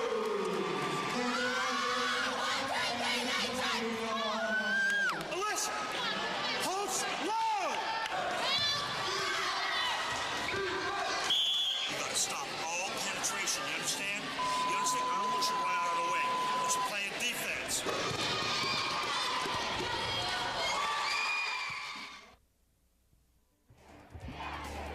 We're back at Welcome Stadium. You see the score, St. Xavier 17, Piqua 7. The Bombers with the 10-point lead and 12 minutes to go. If they can hold it, will be the only thing holding them from the state finals. Dan, that last time, Piqua seems to be airing out on longer runs, and Kevin Johns is going to have to be alert with the passes. I'll tell you what, Johns, I love the way he floats the ball up there and lets the receivers run under him because they've got some quick receivers out there, Dave. 3rd down and 8. This is where Anderson made their move last time. Megatoe is wide open, but Kevin Johns rolled it out there too far, and the Piqua Indians definitely had 6 points that time if he rifles the ball. He rolled it out. Greg Reichert tried to catch Megatoe and couldn't do it, Steve. But Kevin Johns got leveled on that. I don't know if you saw the tail end of that. Just as he released that ball, I'm not sure who it was coming from the left side there. It was probably the defensive end. which may have been Brian Hoffman, just leveled him just as he let it go. He probably let it go just a little bit sooner than he wanted to. I'm telling you guys, the St. Xavier Bombers better put another score on the board here, as it looks like the Indians are going to be running long routes. Let's see if they go for the block as Megato's back to punt. He really booms one that's going to move Scott Solman way back. Great catch on the run. 30-yard line. He's looking for a alley. He's got one alley. He breaks 2 tackles. He spins. He could go down the sidelines. Great block by Gusick. Solman trying to cut it back. Megato's going to try to catch him. He won't do it. Scott Solman, 70 yards. Dan, he caught that one over his back. And you can see why he's the center, as he looked like Willie Mays. Look at the St. Xavier Bomber crowd. They're up and down. The white and blue flags are going. That might be the ticket to Canton, Steve. On this replay right here, what it is Dave said, he makes a great Willie Mays over-the-shoulder catch here. As soon as we come up here, now he's already got the ball. What has happened is really the defenders have already overrun the coverage because the ball hung. Solman just finds a seam, uses his natural talent, and once he got around that one kid there on the right, it was a touchdown. No one's going to catch him. We got to credit Mike Gusick, who definitely did a great job on Megato as he held him off, and Solman was able then to go either way. Dan Fricke's conversion is wide to the left, and so the St. Xavier Bombers are ahead 23-7. But what that does, it gives Piqua a chance to score 2 touchdowns, 2 extra points, and tie it up. So a minor miscue that could come back to hurt him. But Dan, this Piqua crowd was stunned by Scott Solman on that play. Okay, the rest of the replay here, we're going to take a look at it here. Here he's Solman. He comes down, he fakes to the sideline again, and Megato is an excellent athlete. It just bites for just a second, but I'll tell you what, with Solman's speed, it's just unbelievable. The other thing that St. X did on that play, I might say, is they were disciplined enough. There were no clips. When Solman's running sideline to sideline, back and forth, you know, the potential for a clip or a hold is very high, and they were disciplined enough. That's a state championship caliber kind of a play. Definite good mark there, Dan. Special teams with that. And that's Scott Solman's 7th punt return for a touchdown this year. How many yards was that, Dave? That was 70 yards for Scott Solman on that play. But I'll tell you what, I think he ran about 99, because first he caught the ball over his shoulder, came all the way to the right sideline, went back, cut across to the left, and that's the boost the Bombers needed. Now, can the defense rise to the occasion again? They've been great so far. Good long punt by Fricke. Lands on the 5-yard line. Megato catches it on the run. He's got a hold to the outside, but then is quickly snowed under by the St. Xavier Bombers as they come in. And super job done there by the Bomber coverage. That's number 65, Kevin Glazer. He's the head of that Apache defense. I got a question for Steve here. How can the Indians receivers keep coming so clean? Looks like they're just running fly routes now. Well, I think they got St. X biting on that quick slant now, and then they're breaking it up the sideline. Because that's what we've noticed the last 2, I think, passes here. St. X get to wear for that, because obviously that's what they need to do. It's the 4th quarter. They got to get like 3 or 4 more scores here. That's how they move the ball tonight, through the air. Kevin Johns down the middle, and Trent Allen on coverage there, as that went in between Allen and Gillen. And number 6, Dan sort of slipped on the play. That's Al Terry. They were looking to earlier. I want to mention that the officials, I think, are doing a super job. That was an excellent no call on that play. There was contact between one of the St. Xavier defenders on that play, but they were both running. The ball was thrown behind him. It was no catch, so there's no call. Dan, the one thing you mentioned, that's the first time the Indians have let go the long score, and that's what St. Xavier is famous for, 60 or 70-yard runs. That's the first one this game. Unfortunately, it's now got him down 16. Over the middle, Finks holds on as he was smacked by Allen. Excellent catch. Boy, what an athlete. I'll tell you what, besides being a 3.86 grade point average and being 245 pounds, the young man runs very well, and now we see him catching the ball. Now, there's something we weren't prepared for. There were 2 guys hanging on him, too. It was a great catch. One of the guys that was hanging on him was Dan Gillen down there, and that's number 40. He's the injured man player that's down on the field there. That's the Wellington trainers out there, Rachel Heil, along with Ken Rushi on the field, and it looks like Steve Rasso's out there. Steve Rasso, the head coach. So this could be.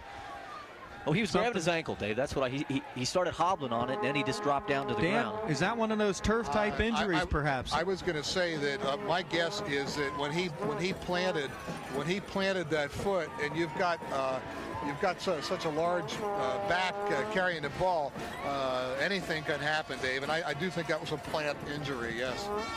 You're right. I think the weight of the running back fell down on him is what happened. There's the Piqua Indian who's dancing on the sidelines, keeping his crowd involved in this game. We're going to take one more look here at this Scott Solman 70-yard run. And, gentlemen, this is about the 7th time this year that Scott's returned one over 60 yards. There you saw over the shoulder. Now, it's at this point right here, he's gone. He's gone from here on out because there's nobody down that sideline. Once he bounces off that receiver, you know, Scott Solman only weighs about 160 pounds. He's about 5'9", 160. But he has unbelievable upper body strength. If you're going to try to tackle Scott Solman up high, just as you saw the defender there do, you're going to bounce off. You got to tackle him low. At the end of that replay, you saw number 25, Mike Gussick, and he laid the big downfield block on along with Kevin Glazer. Kevin Johns on 3rd and 1. They like to go to Megato. Megato goes inside, bounces outside. He's definitely got enough for the first down for the Piqua Indians. So with 10 minutes and 38 seconds to go, the Indians on a march here, Dan. I'll tell you what, we see number 12, Megato, on our screen there, and you notice he did everything right. Okay, he influenced inside, he broke to the flat, he cut the ball up for the first down, and he protected the ball. We got 10 minutes and 30 seconds left in this game, and if you're a defender at this point, you're trying to strip the ball away, make the big play, put the game away. So here come the Indians with all their options open. 1st and 10. Good field position at the 42. Nice fake by Johns. Johns got him up in the air. Brian Hoffman went up in the air, and he came back along with number 56, Eric Clevidence, and tackled Kevin Johns. Excellent fake work there by Johns, but Clevidence and Hoffman on the play, along with Glazer, combined for a 4-yard loss. We're now looking at 2nd and 14. Right, Dave. The two big defensive ends. And what you've seen develop here again, another football team has been frustrated by that interior of the defense for St. X. They're forced to either run outside or throw the ball. That was also, we could call that a coverage sack because there was nobody open that time. Screen out here. Clevidence going to try to catch up to him, and he does. What a great job, Dan, by Eric Clevidence, as he just pulled right off of his rush and went with Ken Megato one-on-one, and that's a loss on the play also. So that's a nowhere play for that defensive end. Okay, he knows he's got to cover the flat, and he's rushing the passer. It's a sign of a great athlete and great intelligence too, good coaching, because he went in, he saw the pass, he floated back, and incidentally, Johns threw an excellent pass, floated it over him again. The hardest pass to throw. The stop was made for a short gain. New formation, 3 wideouts to the right. That's Hume, that's Beggar, and also that's Dodson, or Cool, and Dodson out there. But he's looking back here to the left, and number 28 wasn't on the same page of the playbook as Lamar Marshall came up to cover Beggar there, but looked like quarterback and receiver, Dan, were on different pages. Yeah, it was one of those, maybe what we call a read route, where you go down and you read the defender. He was looking, the quarterback, Johns, was looking for him all the way, and it's just a simple thing where you read one way and the ball's thrown the other. Speaking about reading, that's one thing that the St. Xavier defense does very, very well. And that's exactly why Eric Clevidence found himself in a position to make that tackle. How about a fake here? We're at 9 minutes and 30 seconds remaining in this ball game. The clock is becoming the ally of the St. Xavier Bombers. Nice read by Solman. He's going to take this one left. Picket fence not developing that time, as Skolman was knocked down by Ryan Hume, number 40. Great job on the play by Hume. I'll tell you what, we just saw why we're going to praise Hume a little extra on that play, because he tackled Scott Solman in the open field. And if you saw the punt before, the one we ran 3 or 4 times, punt return, excuse me, you'll understand why. That was an excellent defensive play on a very talented athlete. 9 minutes, 14 seconds left to go. We'll come back to Steve Bradley's playbook here in a minute to see what he's going to pull out to keep the clock moving and to keep the Bombers on an offensive drive. Here comes Doxey. He's rolling. This has been a good play. Doxey cuts it back up the middle for 3 yards. Finkus on the tackle for Piqua. Steve, what are you going to do now? 2nd and 7, and you got to keep that clock moving. They're just going to continue to run the veer options, what they're going to continue to do. With a caution note here, that Jamie Doxey's going to have to make sure when he decides to pitch to look the thing in instead of forcing it. That last time, though, when he fumbled the ball, that end goes close so fast and caught him right up around the neck. The St. Xavier offensive line has done a good job providing protection and opening the holes. We'll come back to them in a minute. There's that fake right and the maneuver left. Doxey is really stepping up this game. Fumble. That's what we just talked about, Steve, as the helmet hit him coming the other way. That was Megatow, but the Bombers do recover it and gain about 2 yards. Well, when Jamie gets in traffic, he's going to have to cover up with 2 hands, because there's no question that the Indians are going to be trying to claw away at the ball. He's going to be aware of that. It's kind of interesting, Dave, on the offensive, defensive lines. These teams are both so quick that there's, like we said before, there's a lot of shielding and influence blocking and going on, and not a lot of just grinding it out. It's really an interesting phenomenon in this ball game. 3rd down on a long 5 for the St. Xavier Bombers. Piqua showing blitz as they've got 7 men up. Here they come, and Doxey rolls out. Penalty flag as the Bombers, I believe, are going to be called for holding here. Flag still moving as Doxey is stopped short of the 1st down. Doxey got about 3 yards on the play, and they were bringing everybody but that proverbial kitchen sink, Dan. I'll tell you, they sure were. And I was watching at the point of the foul, and I tell you, it was in the trenches there, and I really didn't see it.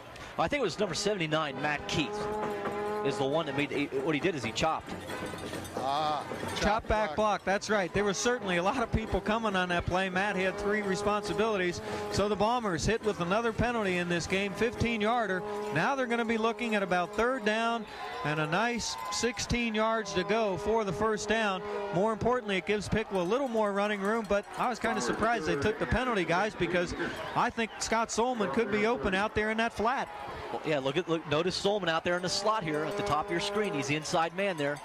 They're not showing blitz. Here's the pitch out to Ritter. Ritter trying to cut a hole. Ritter gets through. Kevin Ritter's gone for the 1st down and maybe more. Cuts it back. He's got 4.5 speed. Is he going to go? Kevin Ritter to the end zone. 64 yards, and the St. Xavier Bombers make the Indians pay for taking that penalty. Dave, there and Dan, there it was. We saw Solman in the slot. That's something you do with a guy like Solman. He's such a powerful weapon. Everybody's got to respect him. St. X showed all indications of going to the left side, throwing the ball left. On the replay here, Kevin Ritter, the junior, he's the lone setback. Just a quick pitch, and he just uses his talent. Again, as Dave mentioned, he is a 4.5 40 man himself. Steve, did you see that clear out block by Matt Keith? We just called him for the crackback block, and did he take his man outside? Yeah, that was great. And then there was someone that was leading down the field there. I believe that was number 72. Believe it or not, a big lineman was up there. I think it was 74, Richie Shookman. Was it Richie? Well, he was. If it was, he was right down there with Kevin Ritter. I wonder what his 40 time is. I think your weight man's relay might really have a chance at state this year if they keep running like that. Right. Dan Fricke did convert that placement, Dan, and so now the Bombers are up 30-27. 7 minutes left to go, and the blue and white are thinking Canton, Ohio. Well, I'll tell you what, we got a real good look at the 2-back offense that Coach Steve Rasso and all the offensive coaches have Coach O'Leary, I know, and have been doing such work with. They came out in the second half and stuck to their game plan. Did you want to say anything about the coaches, Steve, from St. X? Yeah, you were mentioning some of the offensive coaches. You mentioned offensive line coach Pat O'Leary along with John Sullivan, offensive coordinator George Contis, who's right up above us here. We also have Daryl Williams in his first year. I don't think we got a chance to mention Daryl. Daryl comes in his first year and has the opportunity to work with kids like Ritter and Solman. I mean, what a dream for an offensive backfield coach. They make you look pretty good, don't they? Right, and then reserve coach Ken Collins has been a big help on the offense side too. Fricke knocking this one here. Dotson going to take it at the 10-yard line. Dotson's got a hole outside. Gussick can't get him, but then a host of Bombers are able to move him outside. 7 minutes, 3 seconds to go. Yellow flag was thrown on the play. Perhaps a possible face mask here against the Bombers. And so, Dan, that's the 7th penalty for St. X. Now, you've been down on the sidelines, and I don't know. To me, you just can't have that when you're going on to a state championship. I tell you what, the coaches at St. X were a lot nicer than I was. I would be up in the guy's face screaming because, again, these are penalties that are you can avoid. And I tell you what, you're going to have some challenges winning the state championship with all these penalties, Dave. I'm sorry to mention it, but some of them are just stupid. Well, the St. Xavier defense going to try to rise to the occasion here as they're going to look to shut the Piqua Indians down. They've held their opponents to about maybe 8 points a game at most, and they don't want the Indians to score anymore. A lot of pride on this defensive unit, and you see it there by Jeff Attic, joined by Gino Fucito and Eric Clevenance, along with Greg Reichert. So the Bomber defense rising to the occasion here. Second down, 10 yards to go. Steve, that's Steve Rasso and Don DiGiacomo, I believe, coaching the defense there. Right. Number 85 just came in for the Bombers. Along with Andy Sullivan, or Andy Coyote, Dave, as far as the defensive coaches we're mentioning. He coaches the defensive ends, and number 20, that's his son out there, Andy Jr. The offense gets a lot of credit, but this defense shows you why they deserve more credit, as number 35, Brian the Hitman Hoffman, along with number 48, Greg Reichert, combined for the stop. The one thing, Dan, that the Piqua Indians coaches were worried about was the offensive explosive power of St. Xavier, as Kevin Ritter and Scott Solman break free here in the fourth quarter for runs of 60 and 70 yards, and that's really been the difference in this ball game. Okay, now if you're the Indians coach, what are you doing here, Dave? What kind of a play are you going to call? 3rd and 14. I'd look to see if he's going to look maybe here to Ryan Hume down the middle. Looking for Ewell and number 26, Anders Anderson, along with Jeff Attic on the coverage for the Bombers, knocking it down. And so 4th and 14 here for the Piqua Indians, and they may just have to go for it. That was kind of a late hit there by Hoffman, I believe. You know, he's rushing the passer, and I think the rule is if you can't stop your momentum, you know, it's okay. But take it easy, St. X. I don't mean to pick on Huffman, but take it easy. Let's play smart as well as tough. Right. If you take another step in between, when by the time the quarterback releases the ball, if you've got enough time to take another step, you've got enough time to pull off. Watch this. St. Xavier playing for the fake punt here, as Trent Allen along with Andy Coyote are deep. We haven't called their names all year in this position. Coyote going to let that ball bounce, and it's just going to make it into the end zone, as Ken Megato got every inch of that one. 56 yards worth on that punt, Dan, for the Piqua Indians. And so the Bombers are going to be on their 20-yard line with the 30-7 lead, 5:55 remaining in the game. I wouldn't be surprised to see number 10, Dominic Cafeo, come in for the Bombers. Dave, I'll run off some of them. It looks like they got the second team in there. There's 78, Caldwell's in there, 81, Cahill's still in there, Maseko, a lot of substitutes in there. The backfield for the Bombers looks like number 21, that would be Rob Moore. Nick Bellissimo would be number 82, and Dominic Cafeo, number 10, who's been at the controls for a few games, takes over at the quarterback position. Here's the handoff to senior running back Rob Moore, who's going to pick up about 3 yards before he's driven back by the interior of the Piqua Indian line. Let's see if we can set some of these numbers for you on that offensive line. Number 78, Dave. Dave Caldwell's in there. I just noticed his number. Looks like Jim Gavigan's going to be in there at tight end. Number 75, 67. That's Tommy Maseko. He's sticking around. 67. Danny Williams is now going in the center. Big Dan Williams, 6'2", 270. He's a junior, so he's one of the ones who's going to be coming up in the future for head coach Steve Rasso. Cafeo with the handoff here to Moore. Moore with the nice stance step on the inside. That's an 8-yard pickup for Rob Moore and a St. Xavier first down. Well, you know, I really like to see something that St. X is doing right now. They are putting their nose in it, and they're driving the Indians' defensive line off the ball. I had the glasses on Maseko and also the center that time, and I'll tell you, they just drove it. I think it's Shuckman still. Just drove them down the field. It's beautiful. Dan Williams snapping the ball here to Dominic Cafeo. Cafeo is going to run that veer this way. Cafeo is going to fall ahead for about 4 yards. Motion going to be whistled against the Bombers here. So St. X is going to, Piqua going to have a decision here to make about this penalty. 4 minutes and 51 seconds remaining. It looks like the St. Xavier Bombers are headed to Fawcett Stadium in Canton, Ohio, where they will play the winner of the Cleveland St. Ignatius Austintown Fitch game.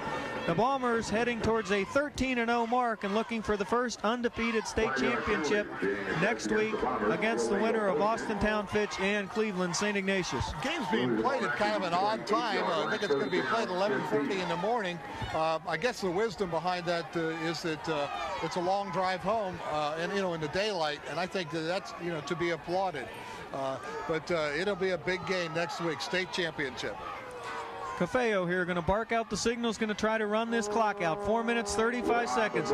Rob Moore looking for the end run. Moore swarmed under in the backfield there as the Indians had nothing to do with that motion. And so now St. X going to look at a second down and about 19 yards to go as Moore lost about 4 yards on that play, and the Bombers find themselves back on their own 24-yard line.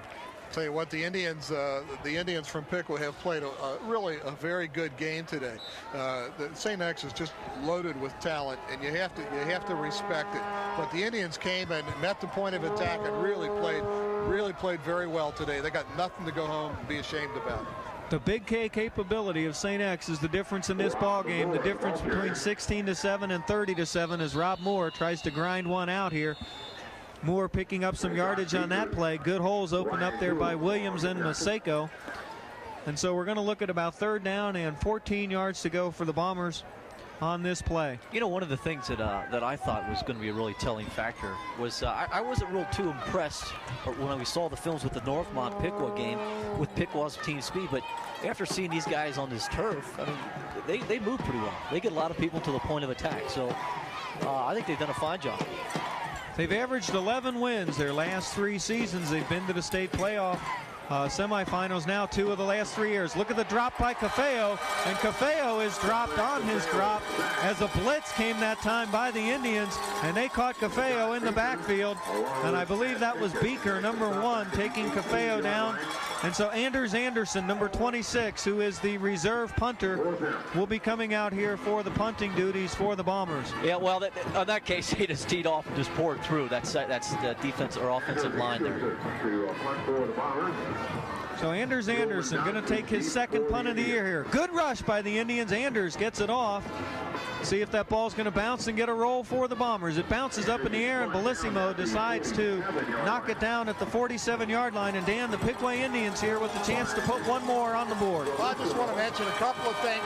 The Piqua Indians got some big-time ball players in Finks and Magato, Buckner, Cade, Holm, Dodson, Berger. I mean, all of those young men are excellent students, excellent athletes. I'm sure you'll be able to see them, you know, in the future. And if I missed anybody, it certainly wasn't intended. 2 minutes and 20 seconds to go. Clock is running. Piqua calls timeout as it looks like they're a player short on the offensive side of the ball. Steve, how do you see the Bombers here shaping up after this game now heading into state? What are things you think they should work on this week in practice, and good points coming out of this game? Well, at least the thing I think they really need to work on, I think we've mentioned it all along, is penalties. I mean, I don't know how many they're going to come away with, but to me that's a telling factor. You know, talent can make up for a lot of things, but if you're going to get to the state playoff, which they are going to do next week, no matter who they play, the team out of Youngstown or the St. Ives out of Cleveland, you can't afford to do that. They are going to have to really tighten up, play a little bit more disciplined ball, particularly on the defensive side of the ball. They tend to be a little bit too aggressive, I think, and they're going to get flagged an awful lot if they don't be careful. So Kevin Johns is going to stay underneath center here. He's going to drop. He's going to look for the quick in here to Holm, and he's hit by Lamar Marshall as Marshall takes him down after Holm dropped the ball. 2nd down, 10 yards to go. So Kevin Johns still trying to look here, Dan, for that pass reception. Yeah, I just want to say one more thing about the group from Waycross Cable, okay? As we were coming in, one of the local people from Dayton here said, look at Waycross, they must have tons of money and all this kind of stuff. They got all these people.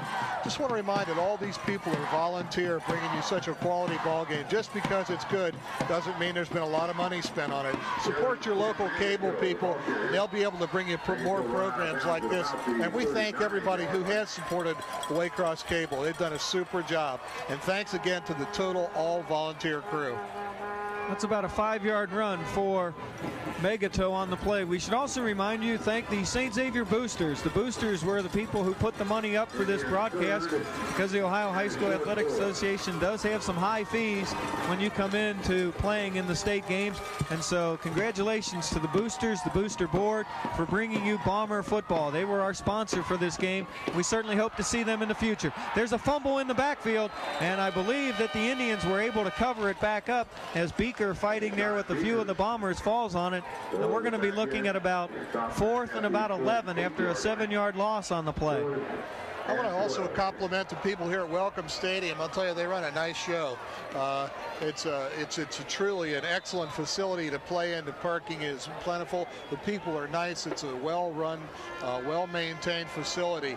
And we just want to thank all the people here at Welcome. Did a super job. We feel very, very happy to be here today. Megatow is dropping deep in punt formation. The Bombers showing a regular defense as Megatow is just going to get it off, and nobody's going to be back there to field the punt for St. X, and it's going to roll out of bounds near the 17-yard line. So 1 minute and 26 seconds officially remain before the St. Xavier Bombers are declared champions in this state semifinal game, and they'll be heading on to Fawcett Stadium. Coach Steve Rasso, along with his assistants, has put together a record-setting ball club here, and next week we'll be bringing you all the records that they have broken, both individually and as a team. So be sure to tune into the game to catch a lot of those statistics, and certainly you're going to want to tune in as we've got a whole new crew in there, finish off Dave. a great year here. Looks like Damian Duro's number 10, or excuse me, Dominic Cafeo is still in at quarterback for the Bombers. Cafeo on the roll. He's going to cut it up. Dominic covers the ball there after about a 3-yard gain, so we're going to look at second down and about 7 yards to go as St. X going to try to run this clock out here. Number 60 in there, 68. Try to get you a few of the names. Number 60 is Rob Prouty. 60, 77.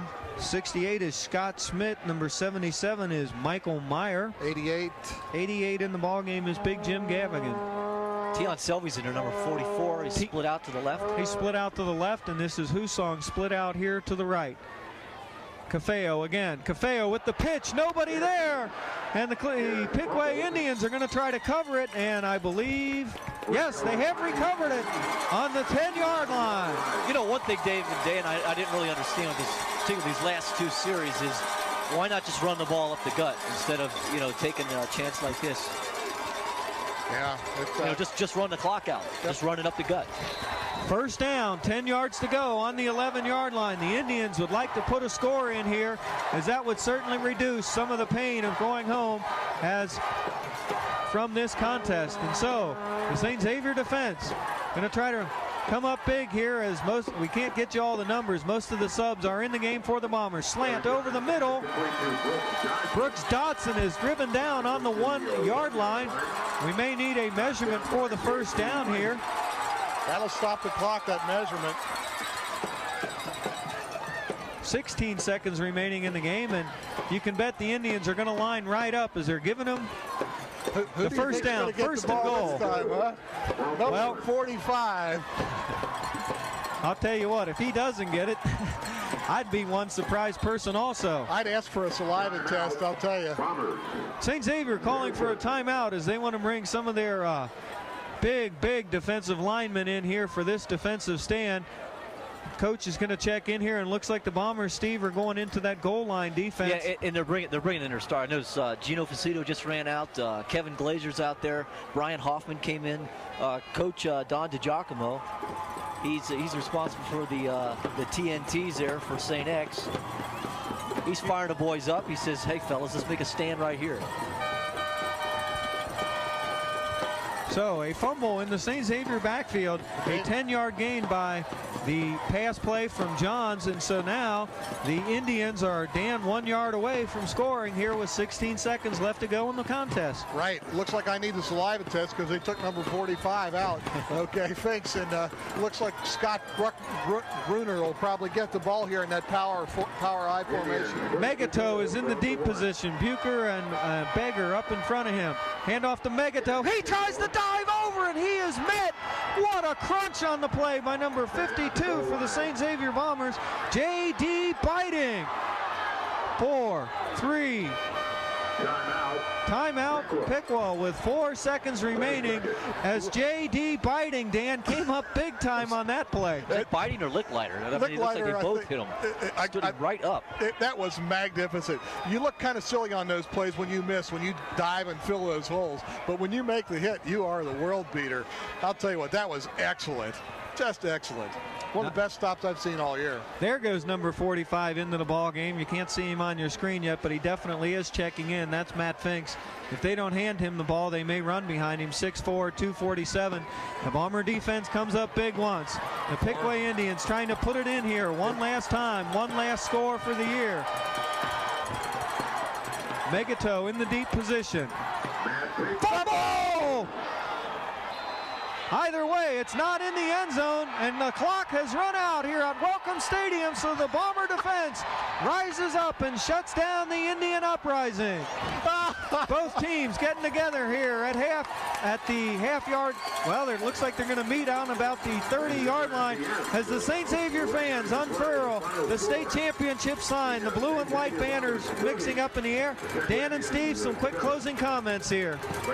Again, I mean, if you think about the play that broke it open, it had to be Solman when he takes that over the shoulder punt return and goes, 63 yards or so. He's been doing it all season long. To me, that was the telling thing. St. X's speed, their depth, their overall talent, they simply just wore them down. And the St. X defense, if you saw there on that defensive stand, a lot of guts, a lot of pride all season long. Well, I'll tell you what, it starts in July with conditioning on your own, and it ends in December with the state championship. The St. Xavier Bombers, for the first time in their history, will be there. I hope you're there with us. We'll be there. I guarantee it. That'll be next Saturday morning at the Fawcett Stadium. 11:30 game time kickoff. The St. Xavier Bombers will play the winner of Cleveland St. Ignatius or Austintown Fitch. It's the first time they'll be going to the state championship representing Southwestern Ohio. So come on out and join us. Tickets will be on sale at St. X starting on Monday.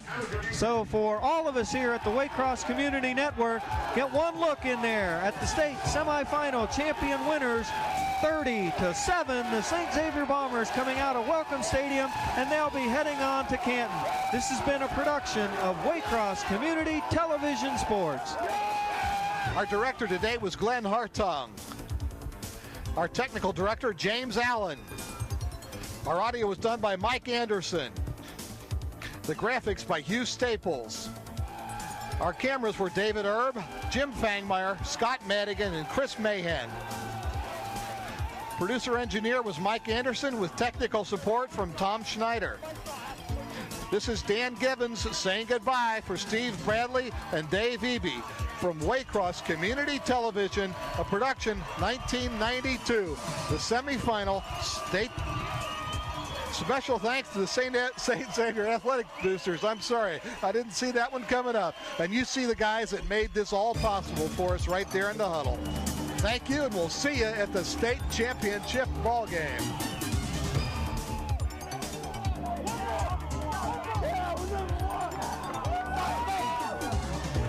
This is a production of Waycross Community Television, the Access partnership of Forest Park, Green Hills, and Springfield Township with Warner Cable. Opinions are those of the program participants and in no way represent the community governments or the cable company. If you have questions regarding this program, or if you would like to participate in the activities of Waycross Community Television, you may call 825-2429 or write Waycross Community Television, 2086 Waycross Road, Forest Park, Ohio 45240.